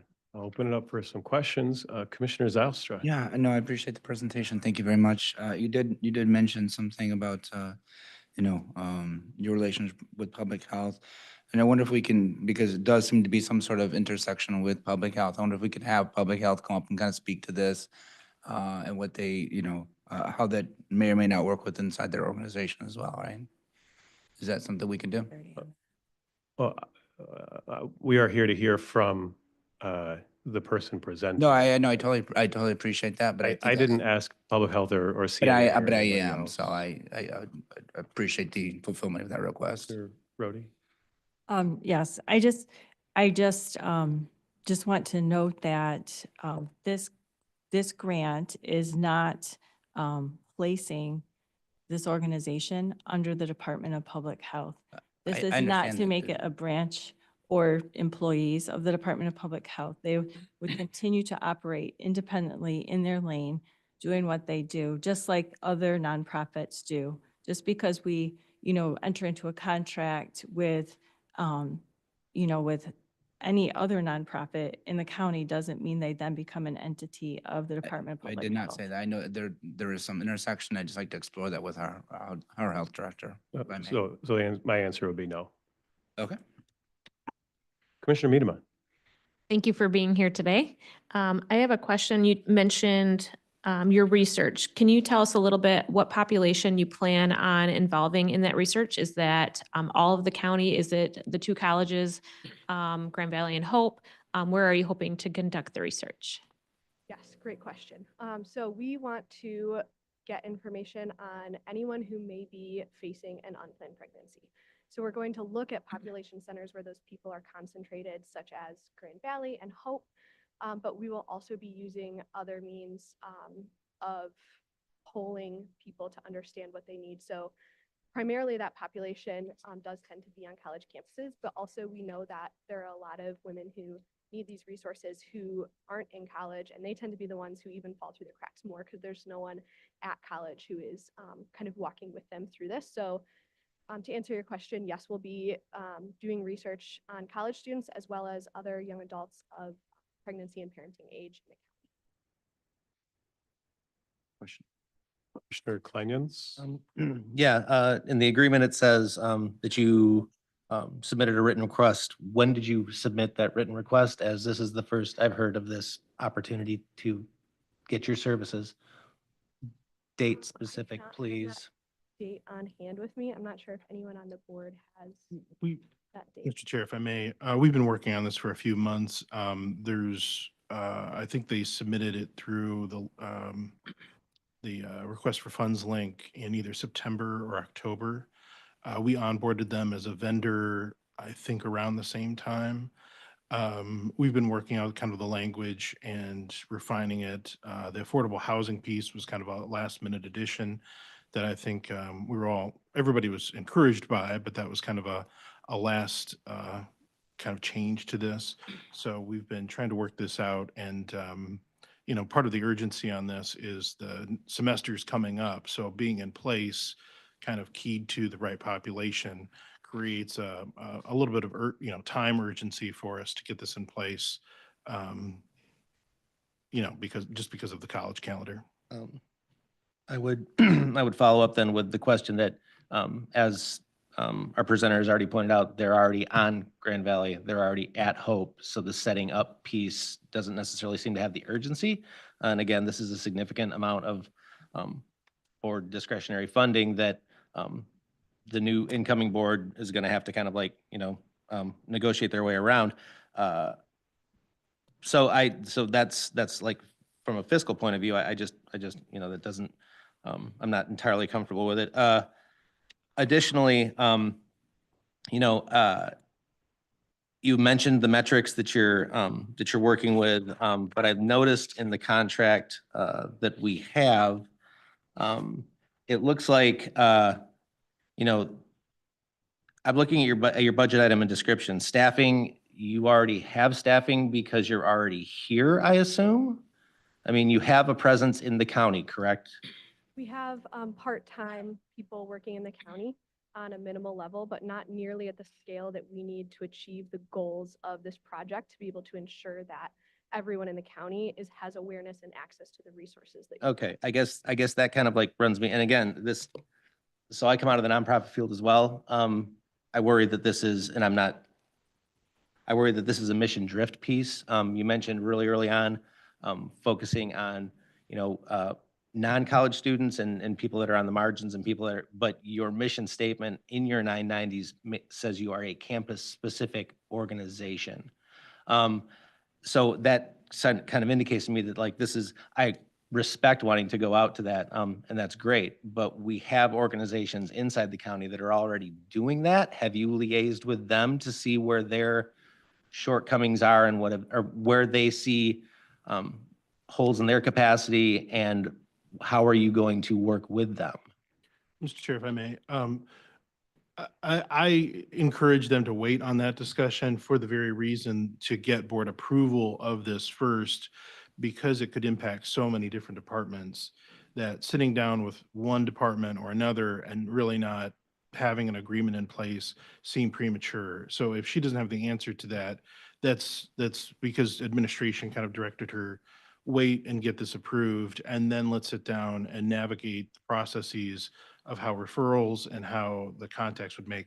I do think too that the metrics compared to the budget, dollar for dollar, is going to be one of the most cost-effective things that we could do. There's a lot of metrics that they're being committed to, and they have a lot of expertise in this area that I think will bring a lot of benefit to the county. I guess I'm confused at that point then, because as was pointed out by the chair, we aren't embracing them into the full, kind of bureaucracy that is the county. They are coming in as kind of an aside. And when I referred to other organizations, I meant the other nonprofits that have been doing this in the county for over a decade and really kind of led the way in your types of efforts on a local level. And so that's more of the we will now have competing organizations operating on the same turf. I want to make sure that if we fund this, that there isn't a duplication or replication of services that we don't necessarily need, nor should we be responsible to pay for. I'd like to speak to that, if I could. Please do. We have a great working relationship with local, you spoke to local charities and nonprofit organizations. We have a great working relationship with organizations like that across the state who are directly providing these resources. I'd like to highlight a program of ours called Project Rosie, which is a online database, a helpline, an opportunity for us to be that bridge between these college students and the resources that are out there. So we look forward to connecting further with the local pregnancy help ministries, whether they are charities or branches of the county, because we're like, hey, we're in front of these students every day. We're talking to them. We have access to them that the people who have the resources, they don't have that access to these students. So what we want to do is play the role of saying, hey, we've identified the people who need your help, and we want to funnel them to your services, whether that be the local charities you mentioned or branches of county services.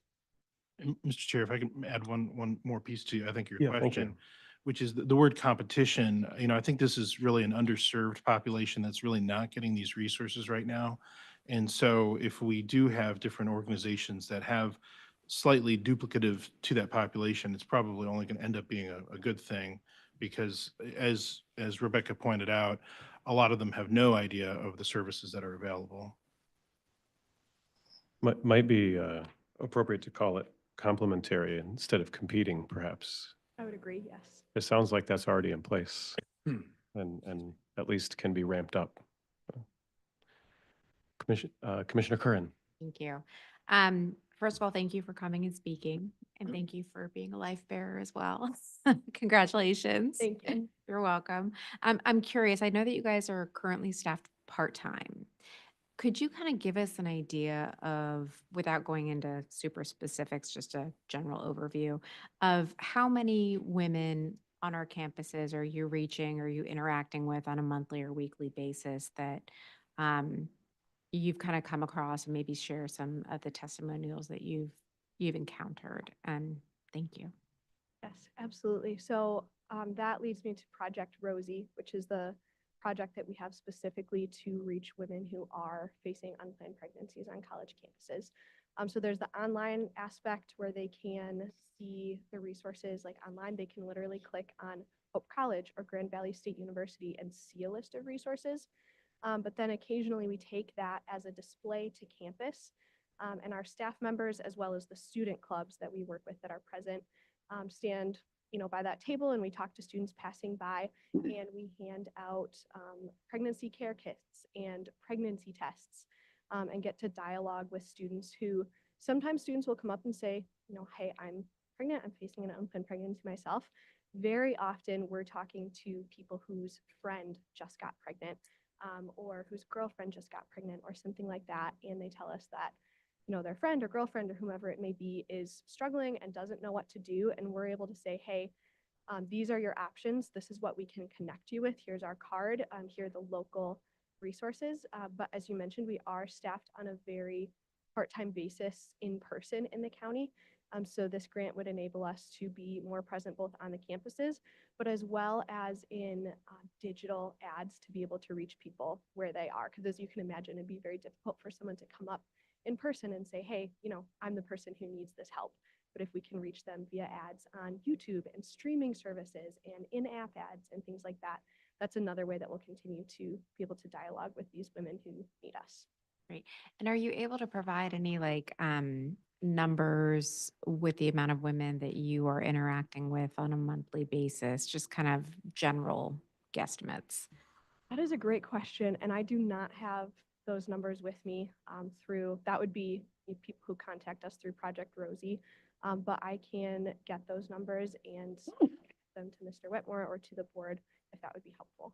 That would. Thank you. And Mr. Chair, if I may, it is anticipated in this grant that there be quarterly reporting for the funding that will match the metrics. So the county will know how much of the funds have been spent, and also what the metrics to date have been on that quarterly reporting. I think that was one thing the commissioner had asked the previous board meeting. for some of our grantees, and I relayed that to them, and that is their anticipated way that they'll report back to the county. Great. And I totally agree, Deputy Wetmer. I also think it would be good to have a starting out point and then to see kind of how that increases as a result of the grant too. So I still think that it would be really important to get that info. Yes, we'd love to share with you the baseline so you can see the impact that the grant Yeah. specifically has. Definitely. Thank you. Commissioner Bottoма. Yeah. Thank you for being here today. I believe that the stance of protecting life is the majority stance of the citizens of Ottawa County. And so I support your work and want to see your work continue. I do have a couple questions though for you. Are you familiar, because I'm looking at the breakdown of the budget. So these are more, granular of what you hope to achieve with these dollars. The lion's share of the funding in this proposal is for staffing. The next item that is receiving the most amount of money is research. And I've spent quite a bit of time with Michigan Right to Life to understand Ottawa County, and they've collected research on Ottawa County, who's choosing abortion, who's not. They've been collecting that information, that research for 20 years. So I don't know if you're familiar with all of that research, but to a prior comment made, I don't want to see our tax dollars being used to pay for things that you already have access to. For example, the last 3 years, I was looking into this myself. In Ottawa County, I found this to be interesting. In the last 20 years, the number of abortions from unexpected pregnancies in our county, just our county, has been in the last 20 years between 250 and just a little bit over 300. So it's really not moved. The needle hasn't moved that much over those years. The last 3 years, I found it interesting, is that in 2021, it was 286 pregnancies, abortions, I should say, pregnancies that were terminated. In 2022, it was 271. And in 2023, it was 317. 11% of those abortions were by married couples. So the vast majority is happening with young females like you're talking about that have unplanned pregnancies. And so I understand your target and what you're trying to do. But as I kind of drill into what I'm being asked to vote on here for you, which I support your work, is specifically an agreement for the county pregnancy resources to help these unplanned pregnancies. So what I'm seeing your efforts is to inform these gals of where to find the resources, be an information center, and to be a place to create awareness that you exist and that they can come ask you these questions. I support that, but I'm being asked to approve money to provide resources to these pregnant women, which I want to see happen because I think as an adoptive parent, that's a great option. Choosing to keep the baby is the best option, to be the parent. I want to see that happen. So I want these mothers to receive actual resources, whether it's medical benefits, transportation, financial assistance, food insecurity. I want to see the money go directly to the mother so that she can feel more confident in being a present mom and to keep that baby. So I'm wondering, is there a chance here? $110,000 is going towards research. Can some of that go to actual resources that would help the mom and the baby? That's an excellent question. And I want to highlight what you were saying about resources being essentially the most valuable thing that these women in these situations need. And I will say that information is a resource to them, but we cannot get the correct information in their hands in the correct way, the correct messaging, something that's going to land with them and resonate with them if we do not know what they need and what kind of messaging works for them.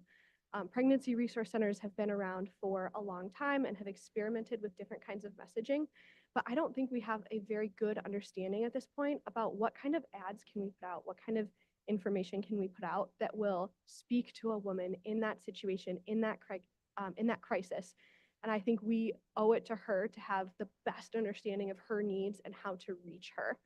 So that's the gap that we're seeing that this research would fill. And part of that, to your point about current research, part of that research will be to also see what research has already been done. But as the culture changes so quickly, the kind of messaging that's needed also changes. And we want to make sure we're targeting a 19-year-old, 20-year-old, not someone who would have been interested in that messaging when maybe some of the older research was done, if that makes sense. Like messaging needs to change on a pretty frequent basis.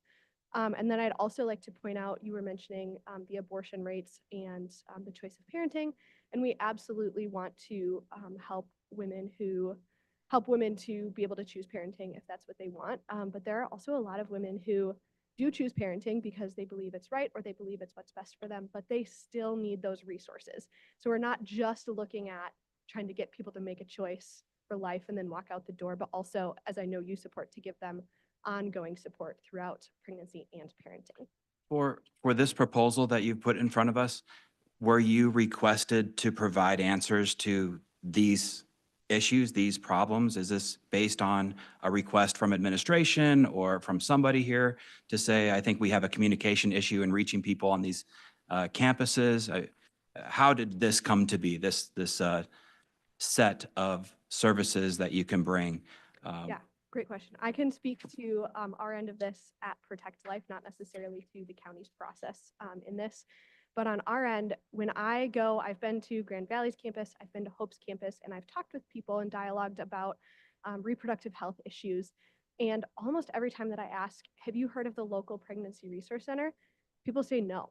These are the students on campus, the students who may be facing unplanned pregnancy or whose friends may be. They have no idea that these resources are here, but they need them. Their friends need them.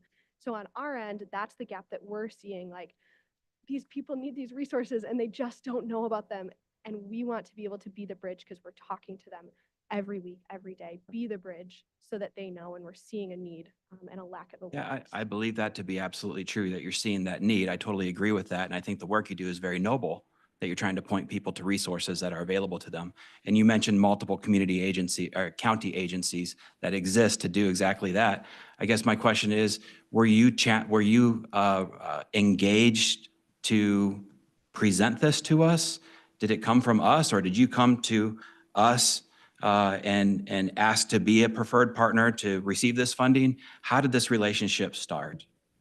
I personally haven't been involved in the process from the start, so I can let administration speak to that process. Mr. Chair. Okay, yeah, go ahead. Yeah. Just real briefly, we had been in contact with another member of their staff, Trevor. He was unable to be here today, unfortunately, due to another commitment and a long scheduled issue. But yes, we had been in touch with them and helped them refine their grant proposal to better suit the needs of the county. And so we wanted to make sure that it was clear, a few things were very clear in the grant. One, that it was mainly focusing on the vulnerable populations, and also that regardless of how a young person, young men and women, come at the underlying questions, that they're served no matter what. Really, that there's kind of a non-discriminatory, that everyone is served equally. And so that was part of the discussion, and that was part of how they developed their proposal and how they submitted it to the county. Mr. Wetmore, there's been some really good points brought up here. And so thank you. Can we go to Commissioner Rohde? Because I think what Commissioner Bottom is bringing up is important, and so go ahead. Yeah. So I just want to share a little more information and then I'll move into that. So in talking with Trevor, I believe, he had mentioned that you guys also work in the Detroit area, the other side of the state. And over there, you have a number of individuals who sometimes help to support moms who need housing. That sometimes you have people who will stand up and say, hey, I'll support the housing for this mom so she has a place to live. And I think that's just really beautiful that you guys step in and make those connections in such a tangible way. And so in speaking with him, I know that housing is an issue here for moms, and some of the resources that we've had to house pregnant moms and their babies don't really necessarily seem to be up and running as well as we would hope right now. And so I think there are some very real gaps right now.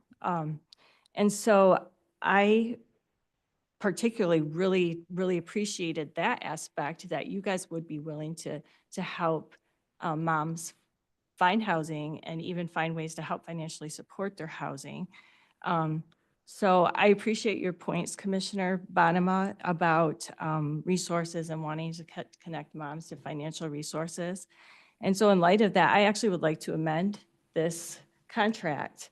And on page 514, where it talks about the different budget items, I would actually like to add $50,000 to your yearly budget. And I would like that budget item to be for housing and resources. The description could be to provide financial and material resources to expectant moms and parents, such as housing and food, to ensure that parents in Ottawa County have the resources they need to raise their families. And then in the amount of $50,000 a year, kind of as you know, a starting point for here in Ottawa County. We don't have this group of families or individuals identified ready to go at this point. And so my hope would be that that would give you somebody to work with as you're, if you're immediately finding any situations where you have housing needs, that you can step right into it. I don't want you to have to search and search and search, to meet those needs. Could I pause you for a moment? Yes. So that was a motion. Do we have support? And then you can continue. I'll support that.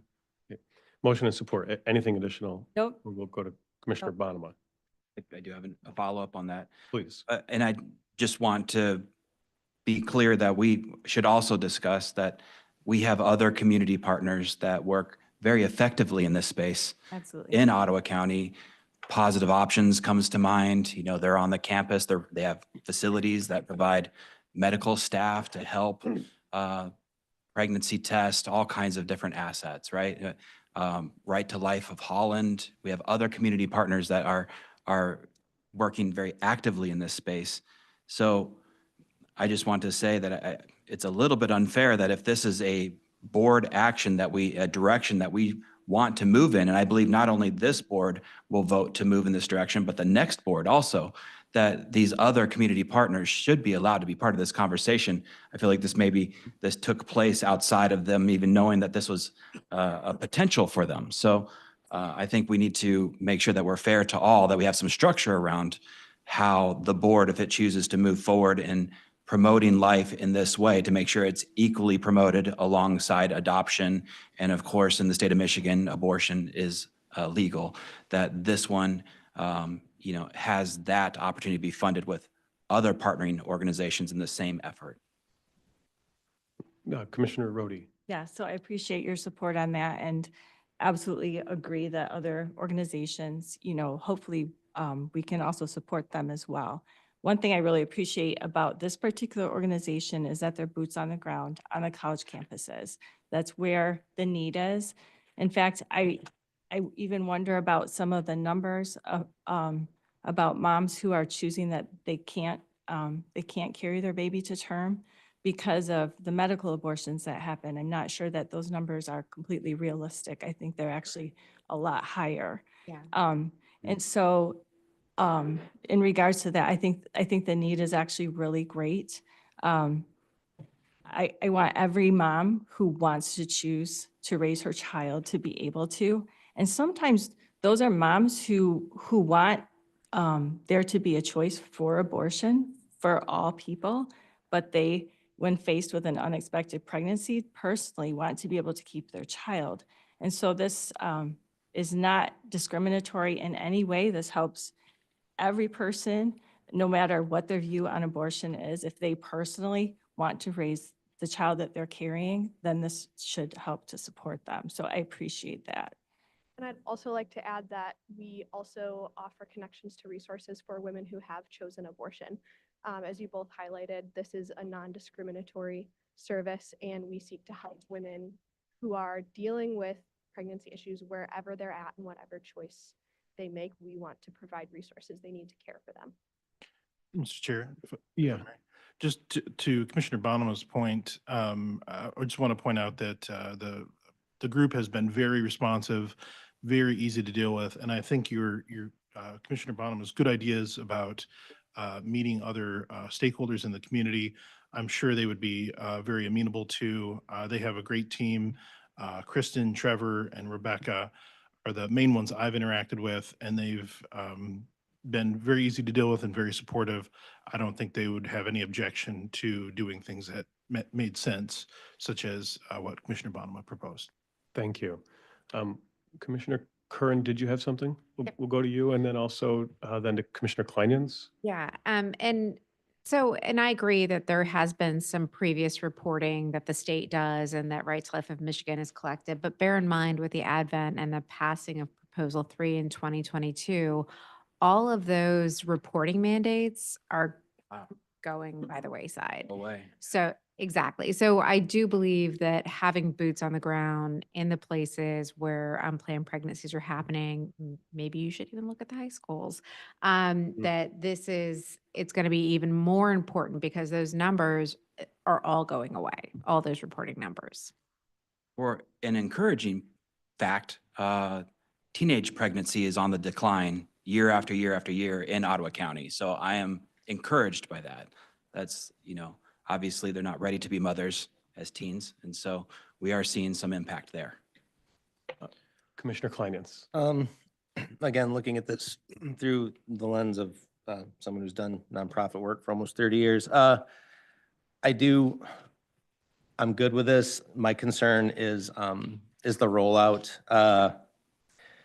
If we look at the female student body population of Grand Valley is about 14,000 students. Hope College is 3,369. So we're on the cusp of voting for approximately $400,000 to serve approximately 17,000 students. Your outreach to the community that you're going to sort of start modeling, because the discussion thus far and looking at your websites and stuff, to this point, I think you'll agree that you have been primarily campus-based.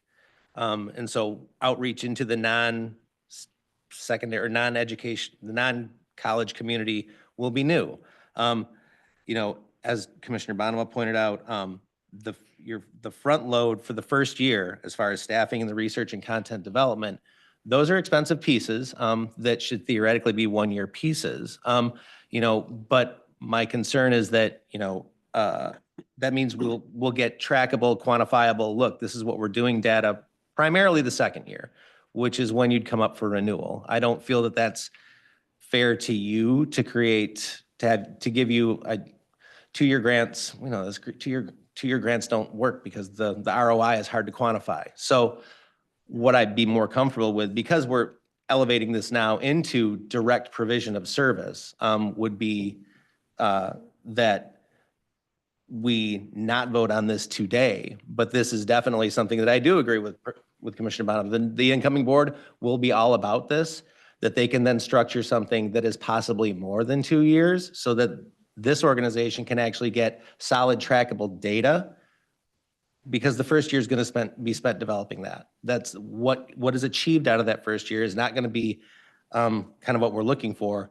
What they're going to be doing is doing the work to create that. So it might be more prudent for us to pause on this. We all know the new board's going to go for this. That's not the thing.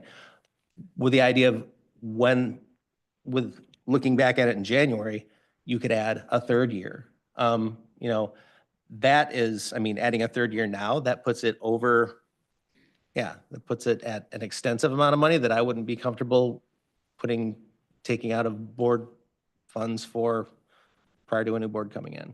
And that conversation might be better had with, a more rounded board.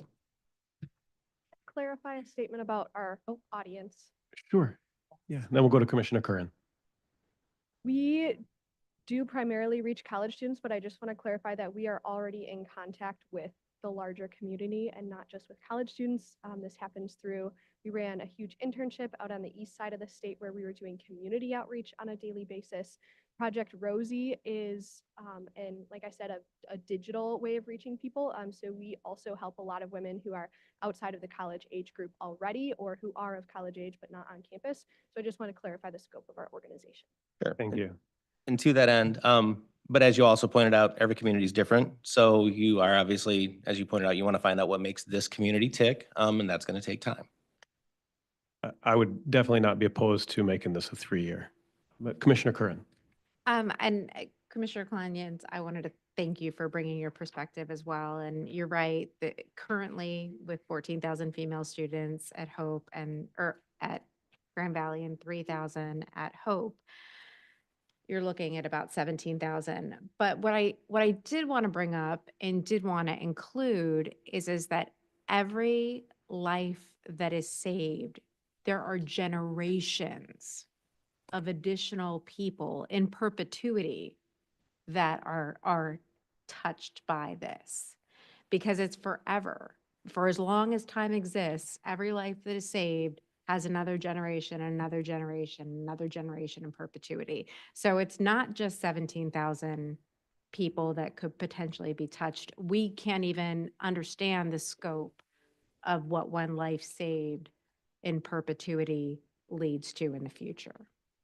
Thank you, Commissioner Curran. Can we go to Commissioner Rhodey? Yeah, I just also wanted to comment too, just on the fact, because I think it's too often lost, is that it's not just women, but it's the dads as Yeah. well. And so there's, always a man involved as well. And they, they have feelings and thoughts and desires to parent as well, which really matter. So the outreach is also important. Well, we're currently in the motion that Commissioner Rhodey made. So it wouldn't be appropriate for any other motions right now. I'd like to try to bring this back to where we're at. The motion was essentially to add an item into the budget description for $50,000 related to housing resources that go directly to mothers, fathers who are reached. Kind of as Commissioner Bonema was saying, getting the resources directly to the individuals. That's where we're at. Go back to discussion, Commissioner Klein. I guess, and I amend you like trying to grow into that position. You're not at that position now. So I don't necessarily feel that like we should be committing that money at this point, perhaps next year as an amendment to it. But dispersion of funds, I mean, that puts them in a position of having an entirely new accountability system, because they'll be a fiduciary to our money that they will need to be brought up to speed on. I would be a lot more comfortable if that was something you considered in the next term, after they're kind of like are comfortable doing the things that they are used to doing now, adding that on later, as opposed to adding it on now. Good question on that. We'll go to Commissioner Wenzel. I think that any lives saved between now and then are really all we need. I guess I would go to Rebecca. Would it help? Our current motion is to add $50,000. Would you be able to handle that? And if there are individuals who need resources, would that be a help?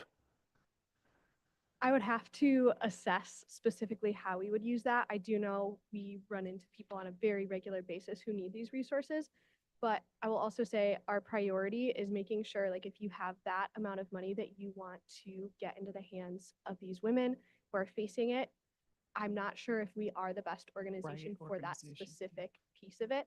I know Positive Options was mentioned before. They're an amazing organization that we're very familiar with. And an organization that potentially already has a fund set up, may be in a better position to be able to distribute that quickly. But I also know that we are in contact with these women, so who do need this help. So if that is something that the board would like to include in this grant, we absolutely have people who need it and who we could get it into the hands of. I like that. I do too. And one of my overall comments was, I thought I would have more questions, but you answered my questions in your introduction. I was very thankful. And I appreciate how proactive it is. But I also see a huge amount of value because you are proactive in doing the work and going to the people. So I would support the amendment. Commissioner Bonema. Yeah, just on the financial note, this is not going to be for you, but is it correct that this funding is coming out of the board initiatives bucket? Okay. And is it correct that that bucket has about $700,000 left in it? And this approximately 400,000 would come from that 700,000? So that bucket's getting pretty empty. Okay. I'm sorry, Karen is not on camera, but she's nodding her head yes, so. And I believe is it around 860? Karen? 792? Okay. So this is approximately half of what's left in the board initiatives bucket. Actually, if you add the 100K in for $100,000 for funding over 2 years, that's almost 2/3. Commissioner Medema? Can you remind me of your motion? Because I have a Yes. thought on it. Yes. Yep. So my motion would be to add a budget item to the contract for housing and resources in the amount of $50,000 a year. I wondered if, due to Rebecca sharing, Mhm. you wanted to have a little bit more time to reflect on that.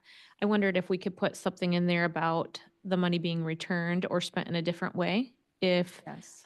she felt like that was, And do you feel like that amount would be too much to be responsible for? Like, would that be, no, it wouldn't. No, absolutely not. That's well within the range of what we would be able to handle and get into the Okay. hands of people who need it.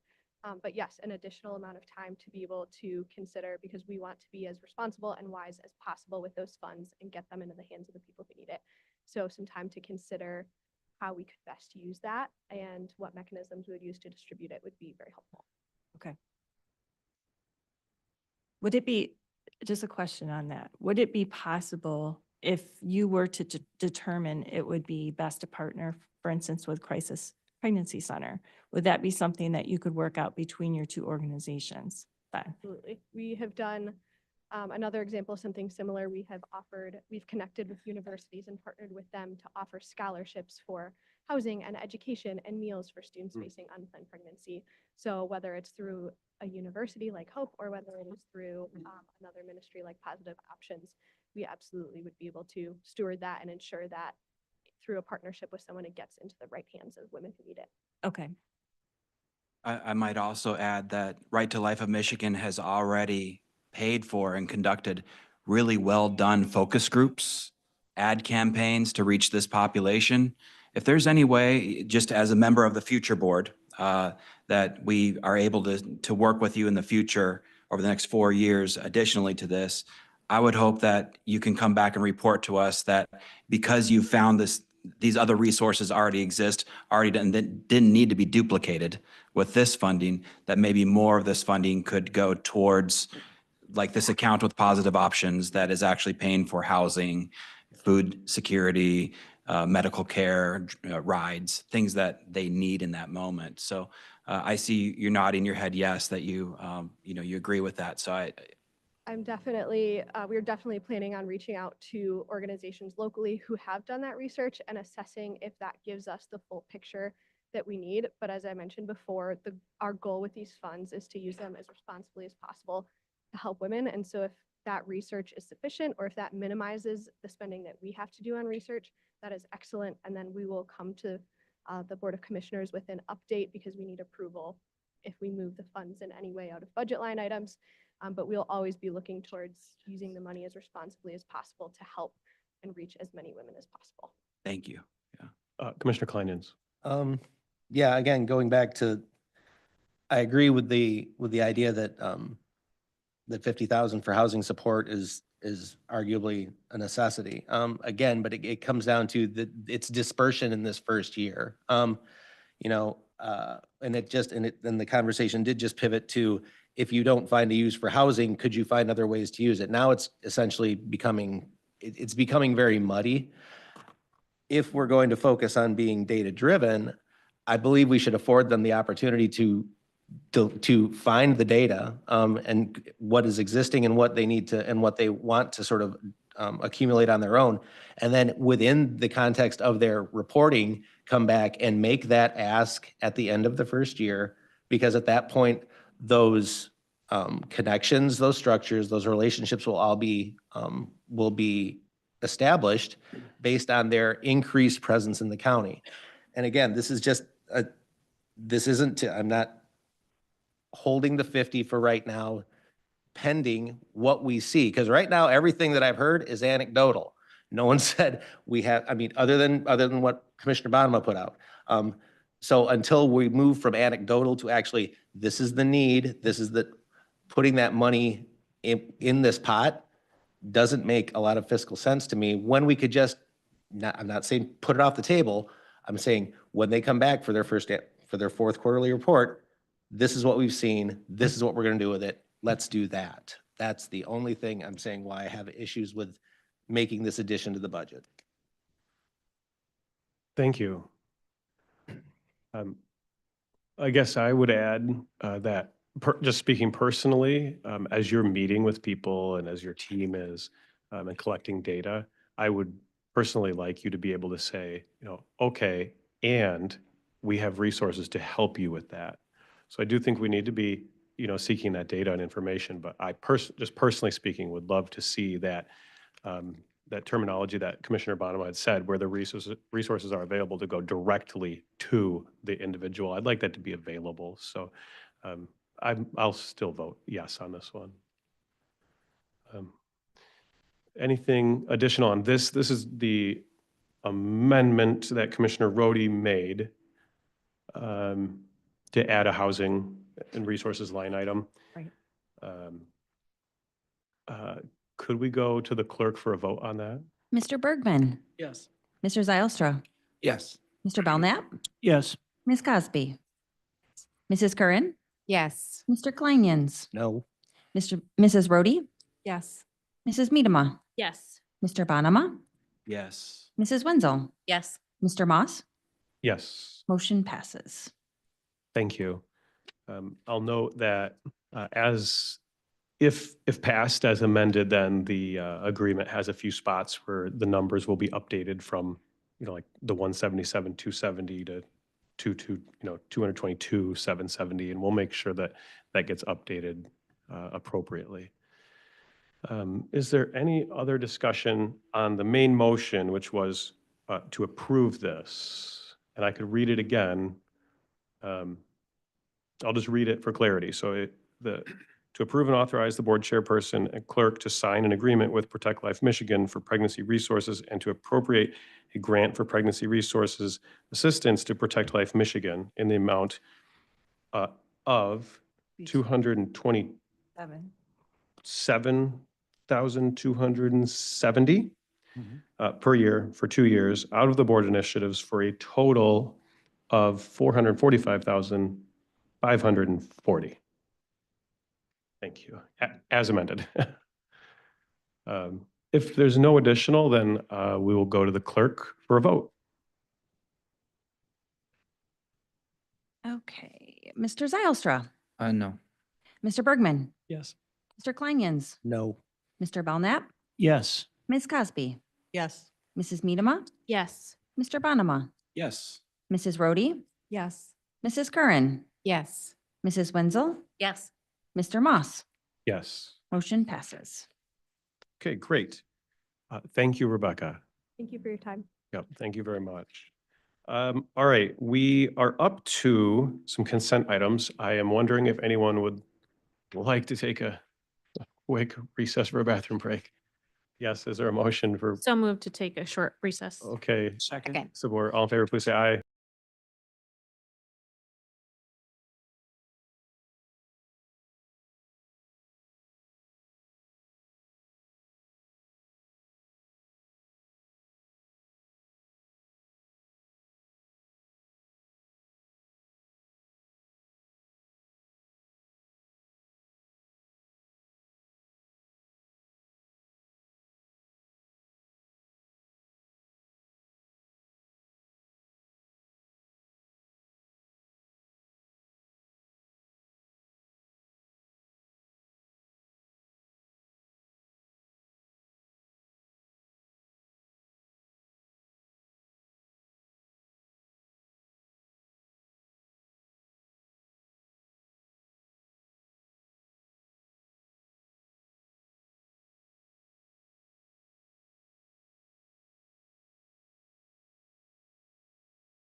We're going to get started again.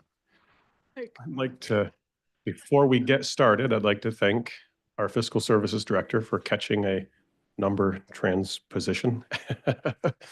So we'll go right back to that and correct that motion. To make sure I have the exact right numbers. Let's see. It's back to order. Should be 4.4. 3. Okay, so it is 227,670 and 454, 540. Okay, all right. We go live again.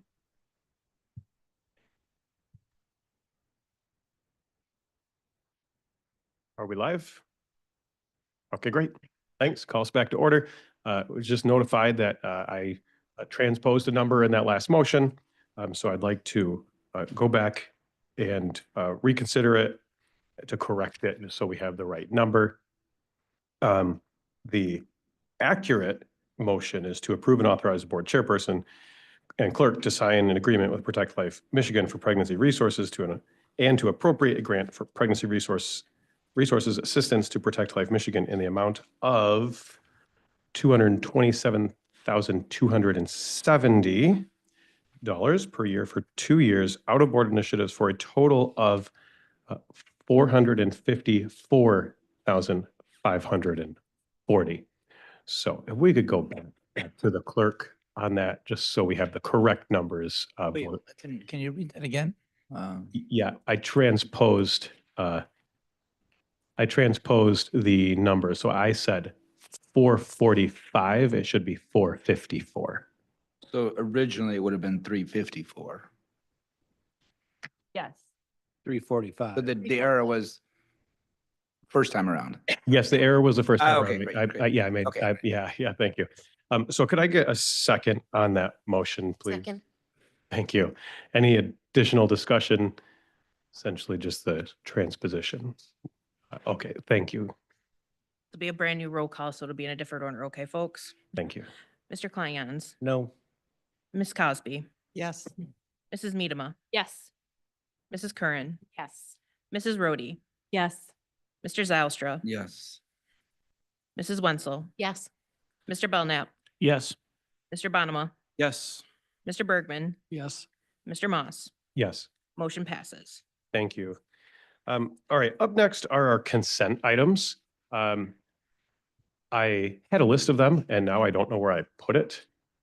Could we go back and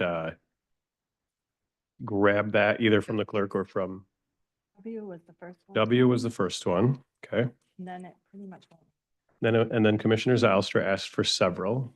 So there's E, there's F, I think the first one was E. J, E, F, and J, And then M and N, S. S, P, I have several. P first. NPS. And MNP. E, and S. W's already been discussed at the top. Yep. And then there was one at the end, wasn't there? A and AB. What I have too. Okay, so we'll do them in that order, starting with W. So let me go to W. One moment. Where'd I put my notes? Okay, this is the Ottawa County Groundwater Board. The suggested motion is to place into nomination the names of, with an asterisk indicating recommendation from the interview subcommittee, eligible applicants Jennifer Jamalowitz. Jamalowitz Jones, Sarah Pearson, David Wardwell, ineligible applicants Scott Muellerly, sorry, Scott, and to select Jennifer Jamalowitz Jones to fill one scientific community seat vacancy beginning January 1, 2025 and ending December 31, 2027. That's the one that pulled that one. So that's the suggested motion. Is there a motion? So moved. Or So there's a motion and support, and since Commissioner Medema requested that pulled, we'll go to you. Thank you. In discussion that I had yesterday with our Strategic Impact Director, Paul Sachs, and then our Vice Chair of Talent Recruitment, we are recommending that we pick 2 applicants for the Scientific Community seat instead of 1 to serve on the Groundwater Board, as there's room for 2. And so I'd like to make a motion to change the current motion to read, to place into nomination and forward to the Board of Commissioners the names of Jennifer Jamalowitz-Jones and Sarah Pearson, and then to select 2 to fill 2 scientific community seat vacancies. So basically, you would just be putting a star in front of Sarah Pearson's name as also on recommendation, and to change the 1 to 2. So that would be my suggested motion. Okay, so we have a suggested motion, which I'm going to repeat, would be to amend this item so that it is recommended to place into nomination Oh, yeah. the names of, and the star indicates the recommendation from the interview subcommittee, Jennifer with a star, Sarah with a star, David, and then Scott, and to select Jennifer Jamalowitz-Jones and Sarah Pearson to fill 2, the number 2, scientific community seat vacancies beginning January 1, 2025 and ending December 31, 2027. Yep. And if for commissioners who are trying to see where this is in the packet, it's letter W. So Is there, that's the motion. Is there support? Support. So you're saying by, by approving the motion, you're not giving us the option to vote whoever we want to. you still can. It would just simply be that that's our I just recommendation. want to make sure of that. Yep, you'll still be able to pick your 2. Yep. Okay. Okay, so we have a motion to update this item as described, and there is support. So we're not voting on the main motion, we're just voting on the amendment to adjust to this item. So all in favor, please say aye. Aye. All opposed, and that motion carried. So we're back to the main motion, which now has 2 people recommended, Jennifer and Sarah, to fill 2 seats. And Commissioner Miedema, could we just go back? Would you like to add anything else about that? No, I would just ask that each commissioner would select 2 names that they would like to vote for. Okay. Okay, is there any other discussion? Okay, and so I believe we traditionally vote by name. Okay, we'll go to the clerk to keep track of all the names. Mr. Belknap, Sarah Pearson, Jennifer Jamalowitz-Jones. Mrs. Curran, Jennifer Jamalowitz-Jones and Sarah Pearson. Ms. Cosby, Jennifer Jamalowitz-Jones and Sarah Pearson. Mr. Bonema, Sarah Pearson and David Wardwell. Mrs. Rhodey, Jennifer Jamalowitz-Jones and Sarah Pearson. Mr. Zylstra, Jennifer Jamalowitz-Jones and Sarah Pearson. Mrs. Wenzel, Jennifer Jamalowitz-Jones and Sarah Pearson. Mrs. Miedema, Jennifer Jamalowitz-Jones and Sarah Pearson. Mr. Kleinjans, Sarah Pearson and David Wardell.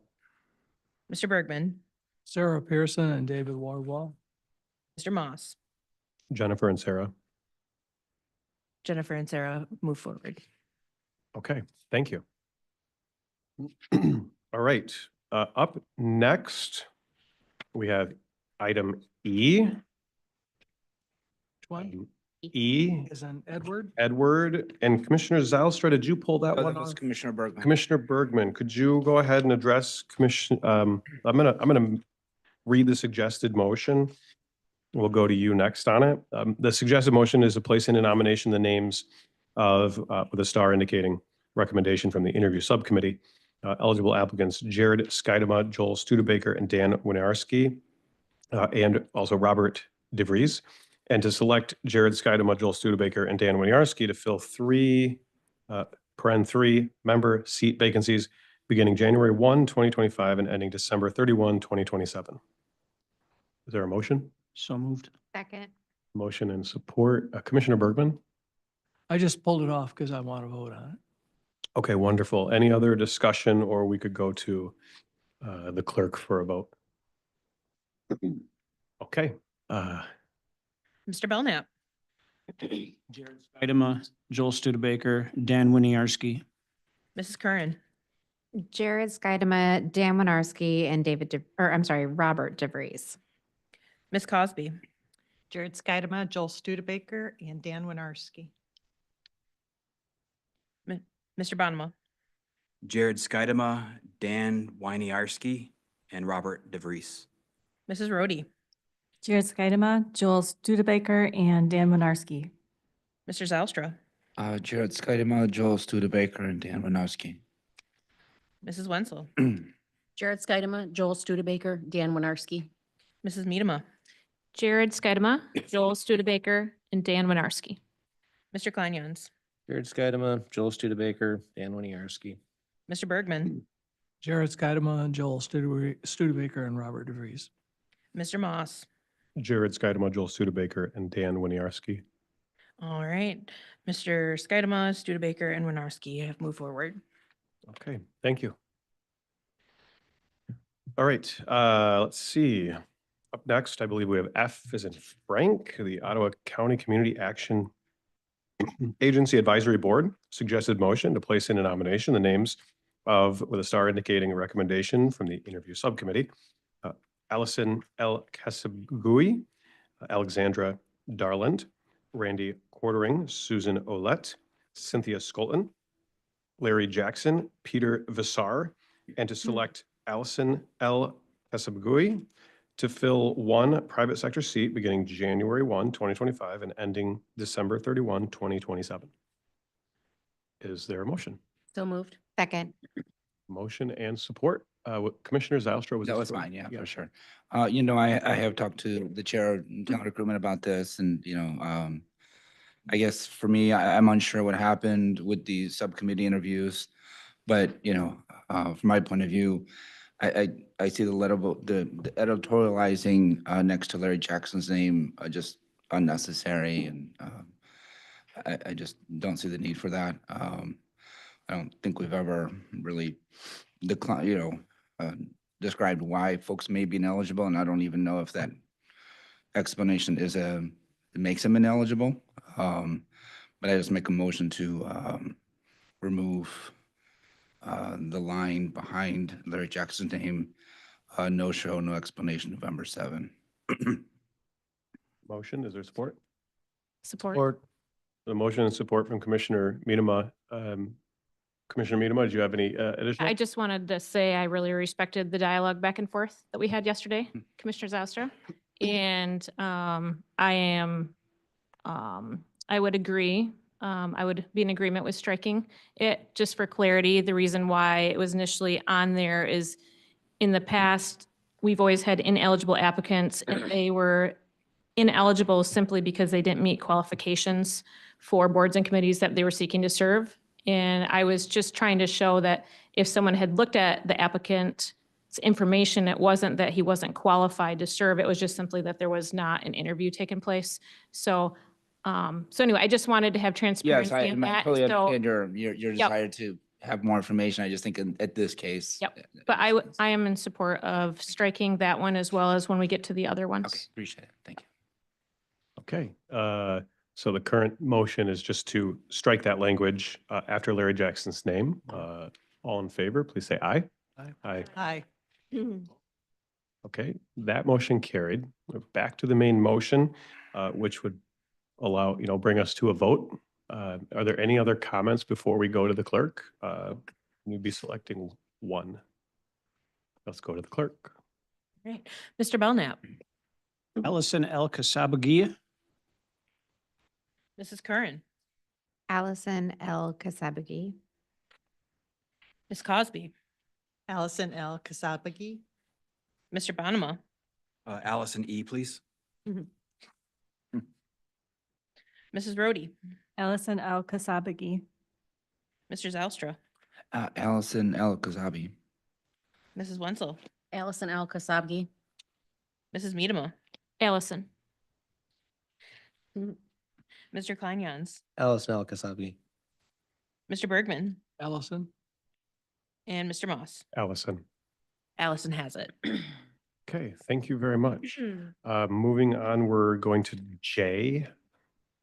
Ottawa County Community Corrections Advisory Board. The suggested motion is to place into nomination the names with a star indicating recommendation from the interview subcommittee, Amanda Sheffield, Larry Jackson, and to select Amanda Sheffield to fill one general public seat vacancy beginning January 1, 2025, and ending December 31, 2026. So moved. Support.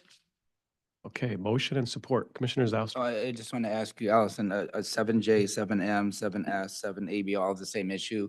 Can we just resolve it, or is it already resolved?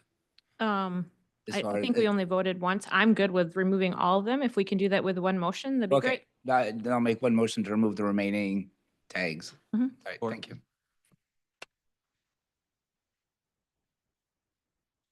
Does that make sense to our clerk?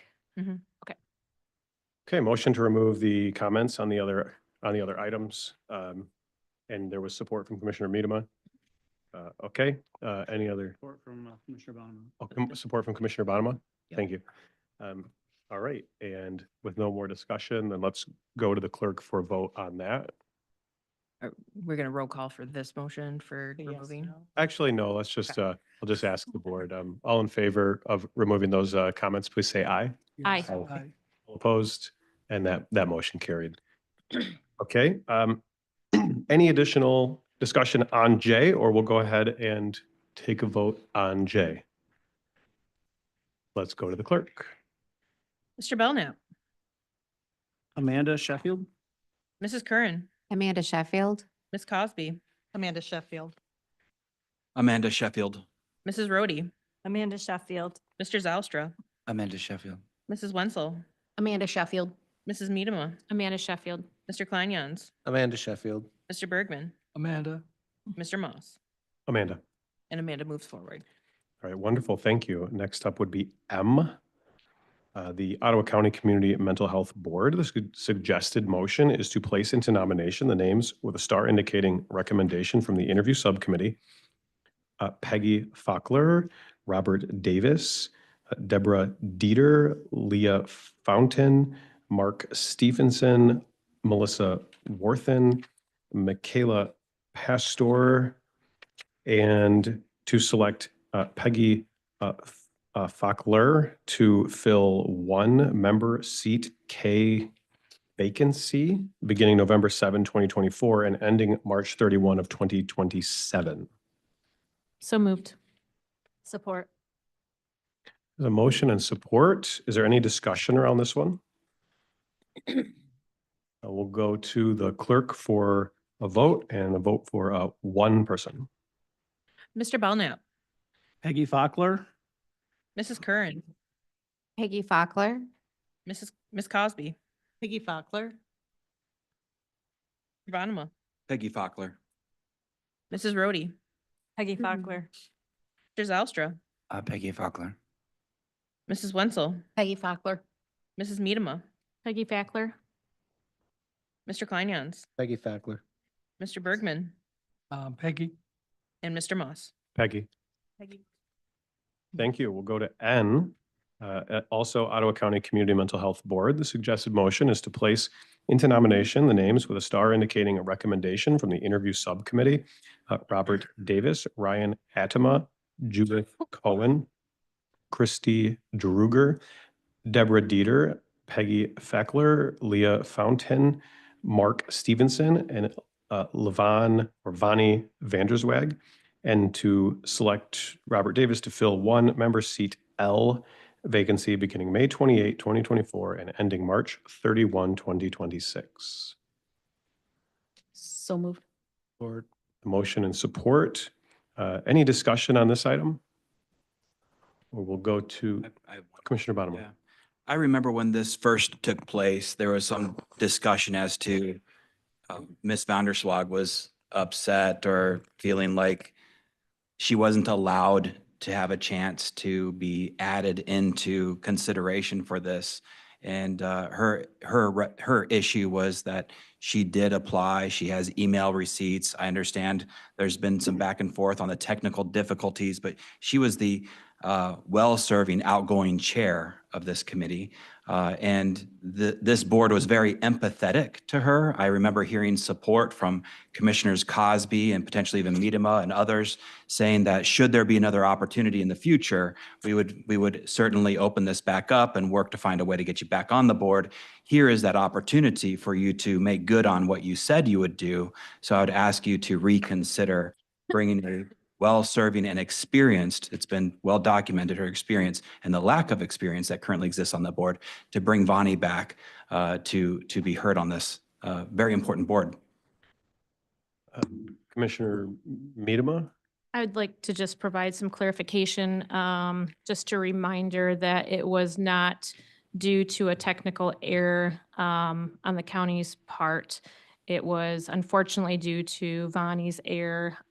That's been communicated. Vonnie had no ill will towards anybody. And again, there were no promises made before. I'm thankful that she applied again. I'm just going to restate what I said on Tuesday at Talent Recruitment because not everyone was here. And something that I had shared, it's been very rewarding to meet so many talented people interested in serving our county in a variety of ways. Commissioners Cosby, Curran, and myself have made our recommendations for a variety of boards and committees based on applications received, cover letters, resumes, the interview itself, merit and excellence demonstrated by the applicant, the purpose of each board and committee, needs of the committee, talking to directors or other key point people, the public at large, and other commissioners serving on those committees. And I remain grateful at the vast number of citizens seeking to serve, and I would just encourage my fellow board members to vote for whoever they believe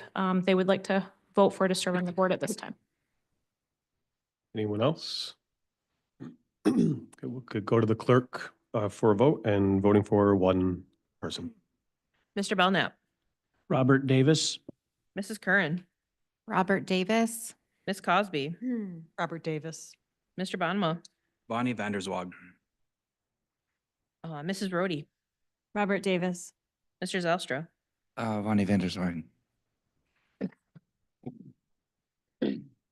Mrs. Wenzel, Robert Davis. Mrs. Miedema, Robert Davis. Mr. Kleinjans, Vonnie Vanderswag.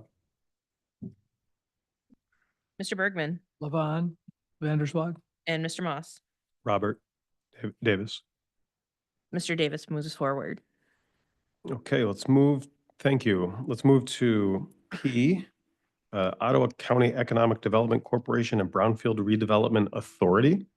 Suggested motion is to place into nomination the names with a star indicating a recommendation from the interview subcommittee, Benjamin Genzer, Elizabeth Butler, Rachel Donaldson, Scott Mueller, You were Lyle.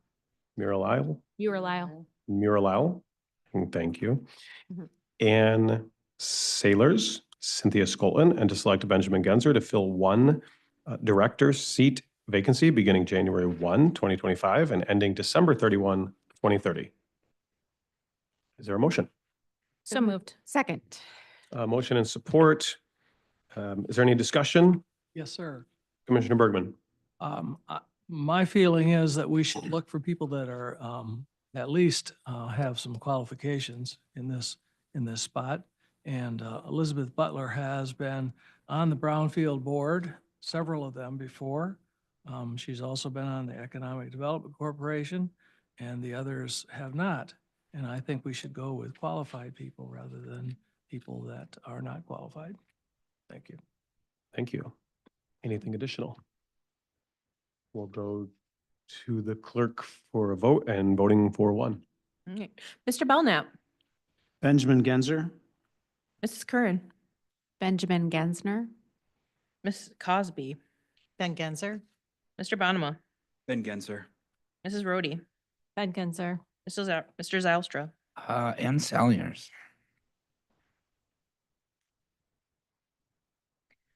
Mrs. Wenzel, Ben Genser. Mrs. Miedema, Ben Genzer. Mr. Kleinjans, Ben Genzer. Mr. Bergman, Elizabeth Butler. and Mr. Moss. Benjamin. Ganser moves forward. All right, thank you. That will bring us to S, Ottawa County Groundwater Board. The suggested motion is to place in a nomination the names with a star indicating a recommendation from the interview subcommittee. David Cracker, David Cresswell, Derek Muhlenberg, Cynthia Skoltman, Larry Jackson, and to select David Cracker to fill one at-large seat vacancy beginning January 1, 2025 and ending December 31, 2027. Is there a motion? So moved. Second. So motion and support. Is there any discussion on this one? Or we'll go to the clerk for a vote and voting for one. Mr. Belknap, David Cracker. Mrs. Curran, David Cracker. Ms. Cosby, David Crocker. Mr. Bonema, David Crocker. Woody, David Cracker. Mr. Zalstra, David Crocker. Mrs. Wenzel, David Cracker. Miedema, Cracker. Mr. Kleinjans, David Crocker. Mr. Bergman, David Crocker. and Mr. Moss. David Cracker. Forward. Okay, that moves us to AA. Ottawa County Parks and Recreation Commission. Suggested motion is to place into nomination the names with a star indicating a recommendation from the interview subcommittee. Martin Harris, Fred Cizakas, Justin Druger, Jane Fronheim, Nathan Hoekstra, James Kober, Joseph Kowalski, Kelly Kuiper, Scott Mueller, Muralile. Muralile, I'm sorry. I'm just taking a gander at it. I don't know for sure. Halithong Fan, or Malifong Fan, Kelly Rice, Cynthia Skolton, Eric Shake, Joseph Sirowski, and to select Martin Harris to fill one public seat vacancy beginning January 1, 2025 and ending December 31, 2027. Is there a motion? So moved. Support. Thank you. Thank you for the grace. As I slaughter some names. Is there any discussion on this? Otherwise, we'll go to the clerk and you'll be voting on one. Go to the clerk. All right. Mr. Belknap, Martin Harris. Mrs. Curran, Martin Harris. Ms. Cosby, Martin Harris. Mr. Bonema, Martin Harris. Mrs. Rhodey, Martin Harris. Mr. Zalstra. Kelly Rice. I'm sorry, can you say that again, please? Kelly Rice. Thank you. Mrs. Wenzel, Martin Harris. Mrs. Miedema, Martin Harris. Mr. Kleinjans, Kelly Rice. Mr. Bergman, Kelly Rice. and Mr. Moss. Martin Harris. Mr. Harris moves forward. Okay, and next up, thank you. Next up would be AB, Ottawa County Road Commission. Suggested motion is to place into nomination with the star indicating a recommendation from the interview subcommittee, James Miedema, Robert DeVries, Thomas Elhart, Troy Goodnow, Larry Jackson, and to select James Miedema to fill one member seat vacancy beginning January 1, 2025 and ending December 31, 2030. Is there a motion? So moved. Second. I had a motion. I know support from Commissioner Curran. I think it was Kendra, but it doesn't really matter. Okay, Commissioner Curran, thank you. Is there any discussion on this one, or we'll go to the clerk? Seeing no discussion, you'll be voting for one. Mr. Belknap, James Miedema. Mrs. Curran, James Miedema. Ms. Cosby, James Miedema. Mr. Bonema, Jim Miedema. Mrs. Rhodey, James Miedema. Mr. Zalstra, James Miedema. Mrs. Wenzel, James Miedema. Mrs. Miedema, James Miedema. Not related. Yep, just for the record, not related. There's a lot of Miedema. Yep. Mr. Kleinjans, James Miedema. Mr. Bergman, James. and Mr. Moss. James, James moves forward. thank you. Could I ask the board, were there any other ones that were pulled off? I believe that was all of them. Was it? Those are all the ones that Rachel left. Great, thank you. Okay, then that handles those. Let's see. That would bring us to committee reports, which we don't have any today. So next up would be public comment. Mis- This one.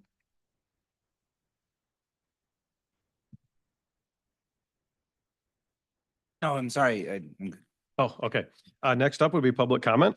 Are there any members of the public who would like to offer a comment to the board? Welcome, and you'll have 3 minutes. I'm Addie Hamblade. I'm the health officer. I wasn't recognized earlier to raise some concerns, so I wanted to make sure they were on the record of public comment. So though we had a limited time to review the proposed contract that was proposed with Protect Life Michigan, I have some concerns. I haven't had enough time to vet if those are like what the full liability may or may not be, but I feel like the concerns, they need to be out there.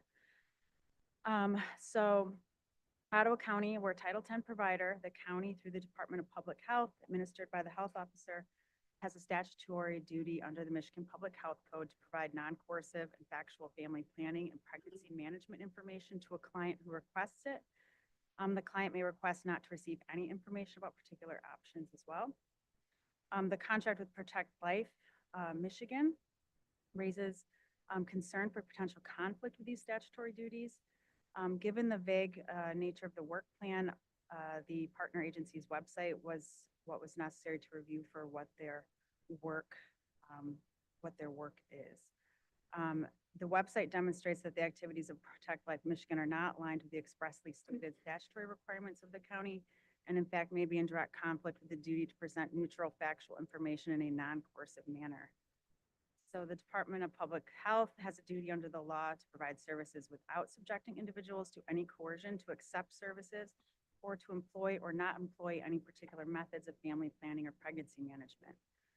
The information on the Protect Life Michigan's website demonstrates the primary goal of this organization is to actively recruit and train activists, as stated on their website, and to encourage individuals not to employ particular methods of pregnancy management using non-neutral, self-proclaimed tactics, again, as stated on their website.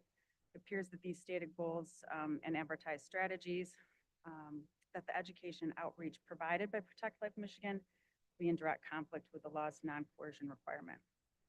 And again, for over 53 years, Ottawa County Department of Public Health has been a Title X family planning provider, and since that time has met minimum requirements and has maintained those. This includes providing services without subjecting individuals to any coercion to accept services to employ or not employ any particular methods of family planning or pregnancy management as required by law. Failure to maintain minimum program requirements as required by law may risk the county status as a designated Title X provider. These services then may be transitioned to the nearest Title X provider, which is Planned Parenthood, and once it's lost, it's extremely difficult to restart as the service provider in the community. These concerns I shared with the board this morning in writing. Again, with limited time, it wasn't too far before the board started. However, I feel it's important to share potential liability concerns. It's my duty to inform the board of potential liability to the county. It's disappointing that the chair declined. Thank to you. address these concerns. Thank you.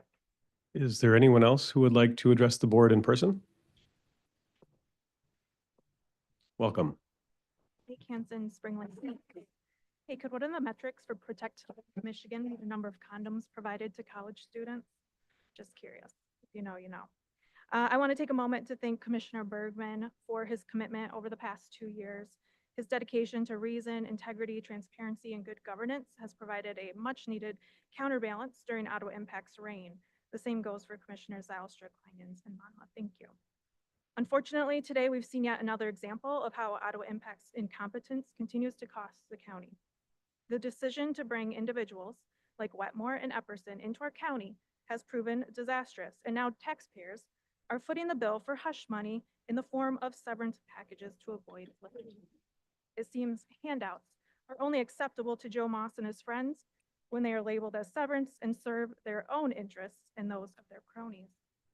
As we look ahead to 2025, I hope we can finally move forward with leadership that prioritizes the well-being of our entire community.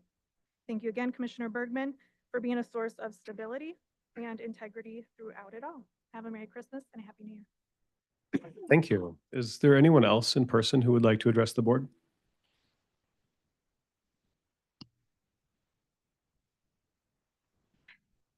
Karen Ovett, Spring Lake. As Commissioner Bonema has pointed out today at various junctures in this meeting, and as various residents at many prior meetings throughout the past 2 years have said in public comment, questionable process often leads to questionable decisions. Questionable decisions over the past 2 years have led to lawsuits, which in turn prompt more questionable process in subsequent meetings, potentially leading to more questionable decisions and eliciting more public comment, like this one. To the board, but more broadly, to my fellow county residents, please note, there were lots of bad processes on display today. Bad process that leaves residents like me confused and concerned that yet more bad decisions have also been made here today. And again, to all my fellow residents who might equally be confused, let me assure you, from the perspective of someone who was in the room where it all happened, there are ample reasons for your confusion, none of them good or transparent. And if I could also highlight another comment Commissioner Bonema made during this meeting when he rightly decried the lack of process pertaining to the approval of taxpayer money for severance packages created under, you guessed it, questionable process and circumstances. He stated that what we saw going down here today is not in line with conservative principles. I agree with him, but I wish to point out that what went down here also was not in line with the values of the 2 Democratic Party members of this board, as evidenced by their comments and votes. This then is my plea to my fellow residents. If you have been paying attention the past years, I hope you can agree that responsible oversight of county business does not necessarily depend on which party or faction within a party is represented among the individual members of this board. Please heed that lesson well and make a decision now to keep paying attention to your local governing boards, whether they be at the municipal, township, or county.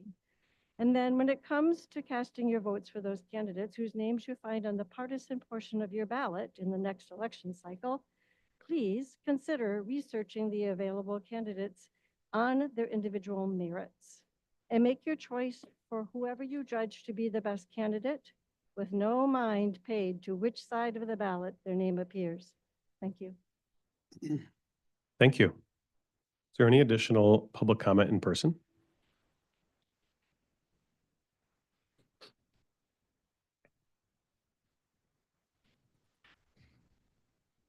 Good afternoon, Commissioners. Becky Patrick, Allendale. I want to speak about the item that you added to the agenda, the accounts payable item. The purpose of my comment is not to address the fact that it was added on the fly and that we in the audience had absolutely no idea what was happening, because I don't anticipate that to be an ongoing problem. But I do want to point out what I think is still a very serious ongoing misunderstanding of what the Open Meetings Act requires of you. And the reason I say that is for a couple of reasons. One is that I heard a couple of people, or maybe 3, refer to the fact that during the ongoing discussion here, when commissioners were discussing the severance packages and what may or may not have happened during closed session, a couple of you said that that type of discussion was illegal. It's not illegal. You could shout from the housetops what happened during closed session if you want to. What is illegal is if the meeting minutes get released. That is specifically prohibited under the OMA. Talking about what happens in closed session, no matter what kind of expression we see on Mr. Moss's face, is not illegal. It is certainly legal and it is protected by the First Amendment. The second thing I'd like to point out is that you have the ability to use closed session to hear from your attorney. That is perfectly legal and allowed under the OMA. It is not required, but it's allowed. And yet, when you were asked specifically to hear from an attorney about the decision that you were about to be making, all of a sudden it seemed like there were qualms about going into closed session so that you could do that very thing, which makes no sense to me. You don't have to do it, but you certainly have the right to do it. So again, it seems to me like there's a serious, serious misunderstanding among members of this board about what OMA allows, what it requires, what it mandates. And then lastly, I'd just like to say I'm hopeful that going forward you can get that cleared up, because there were inappropriate uses of OMA that appeared to require you to make some of the decisions or have some of the agenda items that you had today, but you had other abilities to use the appropriate uses of OMA that would have probably enhanced and given you some additional information that you could have used. And under no circumstances are commissioners talking about things that are substantive that pertain to the decisions before you, whether they happen in closed session or not. That is never illegal. Thank you for your time. Thank you. Is there anyone else in person who would like to make a public comment?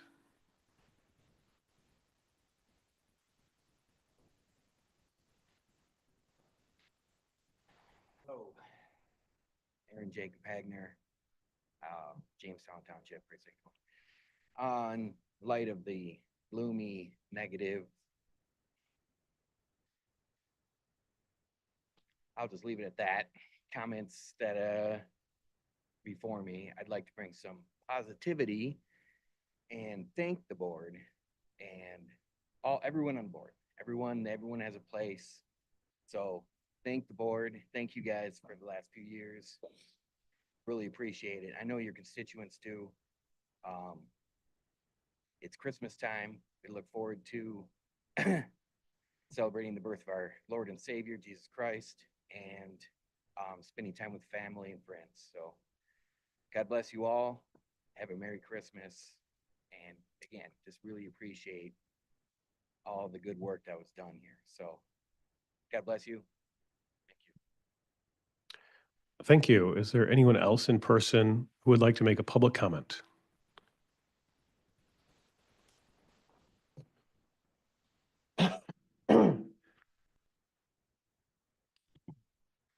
Chantal Martineau, Park Township.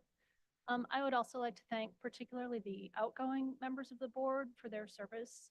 And I'd like to particularly recognize Roger Bergman for his many years of public service and also his efforts to communicate with his constituents. He's had a lot of coffee with the commissioners that I've enjoyed going to, and he's done interviews on the radio that I've enjoyed listening to, and I'd like to encourage the rest of you who remain on the board in the next term to follow his example and use other methods besides social media to communicate with the public.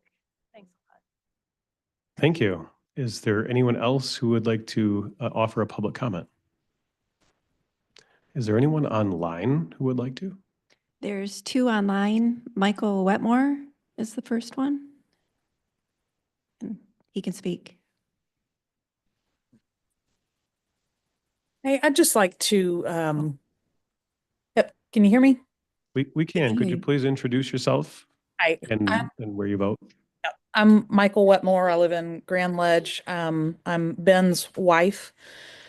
And I'd just like to thank the board for the last year and a couple of months of employment and what it's done for our family, and that our family and not just the staff were a consideration in the decisions. We are a family of 11. We have 9 children. And it means a lot to us to have had this last year of employment, but also to those who feel, as Commissioner Bonema does, that Ben should be ashamed of himself and that today's decisions were a gross overstep. It may be a 9 to 5 to you, but Ben doesn't work 9 to 5 jobs. Ben works above and beyond whatever his compensation is in every job he holds, and considers himself on call 24/7. 2 months ago, I had an extended hospital stay. I lost 11 liters of blood having our youngest daughter and almost died. The only days Ben took off were the days I was physically in the hospital. I still have several weeks of recovery ahead. And Ben was gleefully told by staff that because he was 2 weeks away from having been employed for a full year, not to even attempt to apply for family medical leave. So he didn't.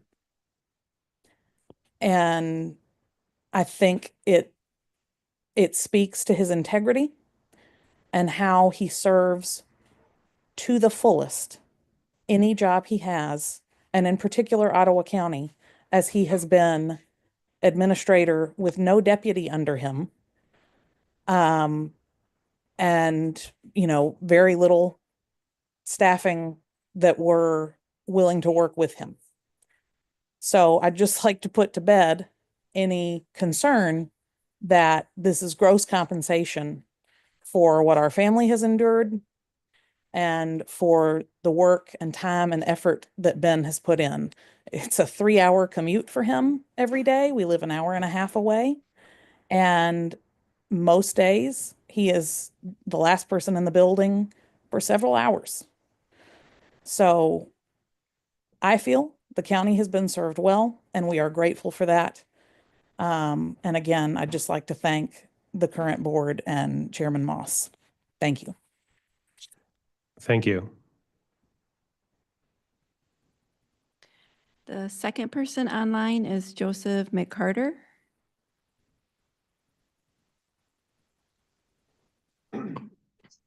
Yes, Joseph Parnell McCarter, Georgetown Township. I would like to thank this board, both OI and non-OI commissioners, for your time of service as the term closes. Regarding OI commissioners, among your accomplishments are the constitutional county resolution, ending the DEI department, the pro-life resolution, and now implementation of the pro-life message by funding Protect Life Michigan. We need to hold on to our historic U.S. principle of God-given rights and responsibilities. Regarding non-OI commissioners, among accomplishments are bringing vigorous debate and accountability to the table. We need to hold on to our principle of freedom of speech and press as understood in the historic U.S. in order to maintain accountability of public leaders, because we are all fallen sinners needing to be held accountable. These principles are why I administer the Facebook group Ottawa County Public Square for county citizens. One disappointment I have had, though, of this board is that it did not step up to the plate to save the Campbell Electric Generating Plant, in light of the fact that our regional electric grid operator, MISO, projects insufficient electric capacity by 2032, or if not sooner, and recommends delaying closure of plants like the Campbell to avoid a dangerous situation. There is plenty of legal ammunition to delay closure if we will just avail of it. But the first step the county board needs to take is passing a resolution seeking delay. Already, the Jamestown, Blendon, and Zeeland Township boards have passed resolutions calling for the delay, and we are encouraged that a number of additional boards will be joining them.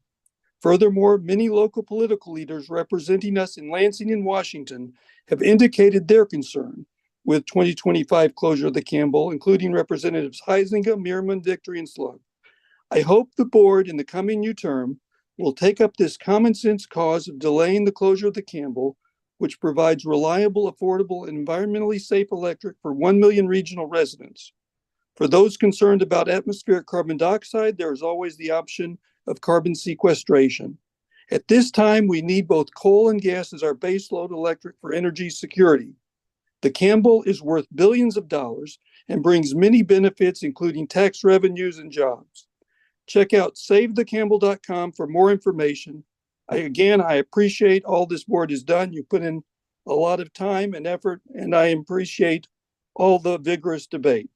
Thanks for considering this request. Thank you. Is there any additional public comment, either online? We have 2 more online. Megan Pope Zikas? Megan? Megan, can you unmute? Hi, can you hear me? We can. Okay, thank you very much. First of all, I would like to wish everybody a very happy holiday season, regardless of what religion any of us choose to practice or not. It's a time to remember each other and be thankful for the people in our lives and along the way. So I would hope that we could, even if we don't always agree, remember what the spirit of this is all supposed to be about. I would like to speak for a moment about some of the comments made earlier in today's meeting, in particularly about funding services. And I believe that it was Commissioner Karan who made the comment about that we don't really know the scope of what one life saved in perpetuity brings. And I would like to say that I think we actually do. As an adoptive mom, in an open adoption 21 years later with the birth parents, I've been able to see how the ramifications of surrendering a child for adoption play out. And while I would hope that my daughter, shared by 3 parents, and then plus me, had a more stable existence than what she would have had she not been surrendered for adoption, we do know, and the statistics and research show that these moms need counseling when they surrender a child for adoption. In fact, if they don't receive counseling for surrendering, the reoccurrence of a pregnancy within that first year are over 80%. We know that this child and these children and these moms will need food. So again, we have to make sure that the resources, the county resources, are in place. We also know that children and their offspring and the families that they create happen to have different types of disease states, and they also grow up to be very diverse humans. So when I reflect back upon the decisions made by this board over the past few years, I would implore you all to realize that the scope of one life saved in perpetuity brings the need for more counseling, such as full funding of the Community Mental Health Board, full funding of the Ottawa area and Ottawa district food banks, full funding of grants and acceptance of grants that help us deal with infectious disease, and perhaps, although it's a reach, a return to a statement that includes the diversity of the people, such as we all belong in Ottawa County. To close, I would like to offer again that we have to look at housing support long-term, not just for these children and the moms when they're infants, but for what happens to them as they continue to struggle and process some of the long-term ramifications of that initial separation from their birth mother. I would encourage you to please look at the research of how that plays out for them long-term. Thank you very much for your consideration. Thank you. Is there one more? We have one more. Michael Curis. Michael, please unmute. Yes, can you hear me? Yes. All right, I just wanted to thank all of the board members and wish them a Merry Christmas. Thank you. Are there any other online? I see none. All right. Are there any other in person? Anyone who didn't speak yet would like to? Okay, we'll move on to additional business. Mr. Wetmore, any additional business in the administrator's report? Just real briefly, we have a meeting tomorrow about TNR. We've spent a lot of time on that process, and we're going to develop best systems, I think, to leave that at the end of the year with a more robust system. We're doing a few end of the year items and then prepping the transition to the incoming board. All right, great. Thank you. Quick question, if I may. Commissioner Zylstra. Mr. Whitmore, Administrator, do we have status on the HR director position? Status update on the HR director position? We had interviews, and there was a strong candidate.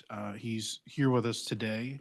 We still need to onboard him and complete some last minute items. And after our meeting today, I'm going to meet with him and go through that process. And so hopefully we will have all of those items squared away either today or by tomorrow. And so hopefully we can make an announcement here real quick. Okay. All right. Thank you. One question on that. Sure. I understand that there was an interview committee. Yep. Is that correct? Yes. And there was a recommendation made at the end of the interview process? There were 3 people on the hiring committee, and each person was encouraged to provide their responses to administration. They ranked their order, they gave their strengths and weaknesses of each candidate, and then administration made the final decision. So was there a recommendation from this interview committee to you on a selection?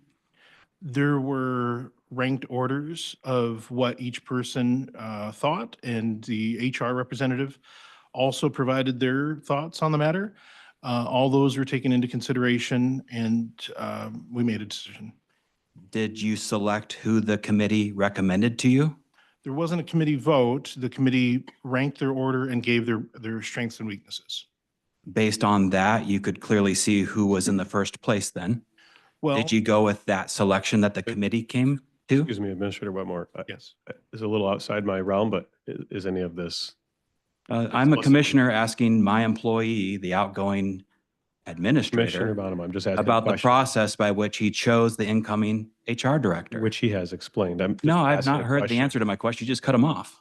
I'm asking, is any of this information confidential? Because this is a hiring discussion. I think it could be. We could pretty quickly get there. I think we haven't disclosed any kind of PII or any personnel information, but I think if I were to start in answering any of these further questions, we would risk that, and that's a litigation risk. It's not fair to the applicants. It's not fair to the people who applied. So respectfully, I would refrain from going any further on that. But there was a process. We followed it, and we're not quite at the end of it, but we're at the very tail end. Thank you. Anything additional? All right. I don't have anything additional in a chairman's update today. I do have an appointment for the Housing Commission. Just to note that I had Jared Skidema was ending his term, so I'm reappointing him to that term. And I guess I'll say I'm very thankful to the board and all of the work and the many hours that have been put in for the people. And since there's nothing left, I would look for a motion to recess at the call of the chair. So moved. Support. All right, all in favor, please say aye. Aye. All opposed? Motion carried.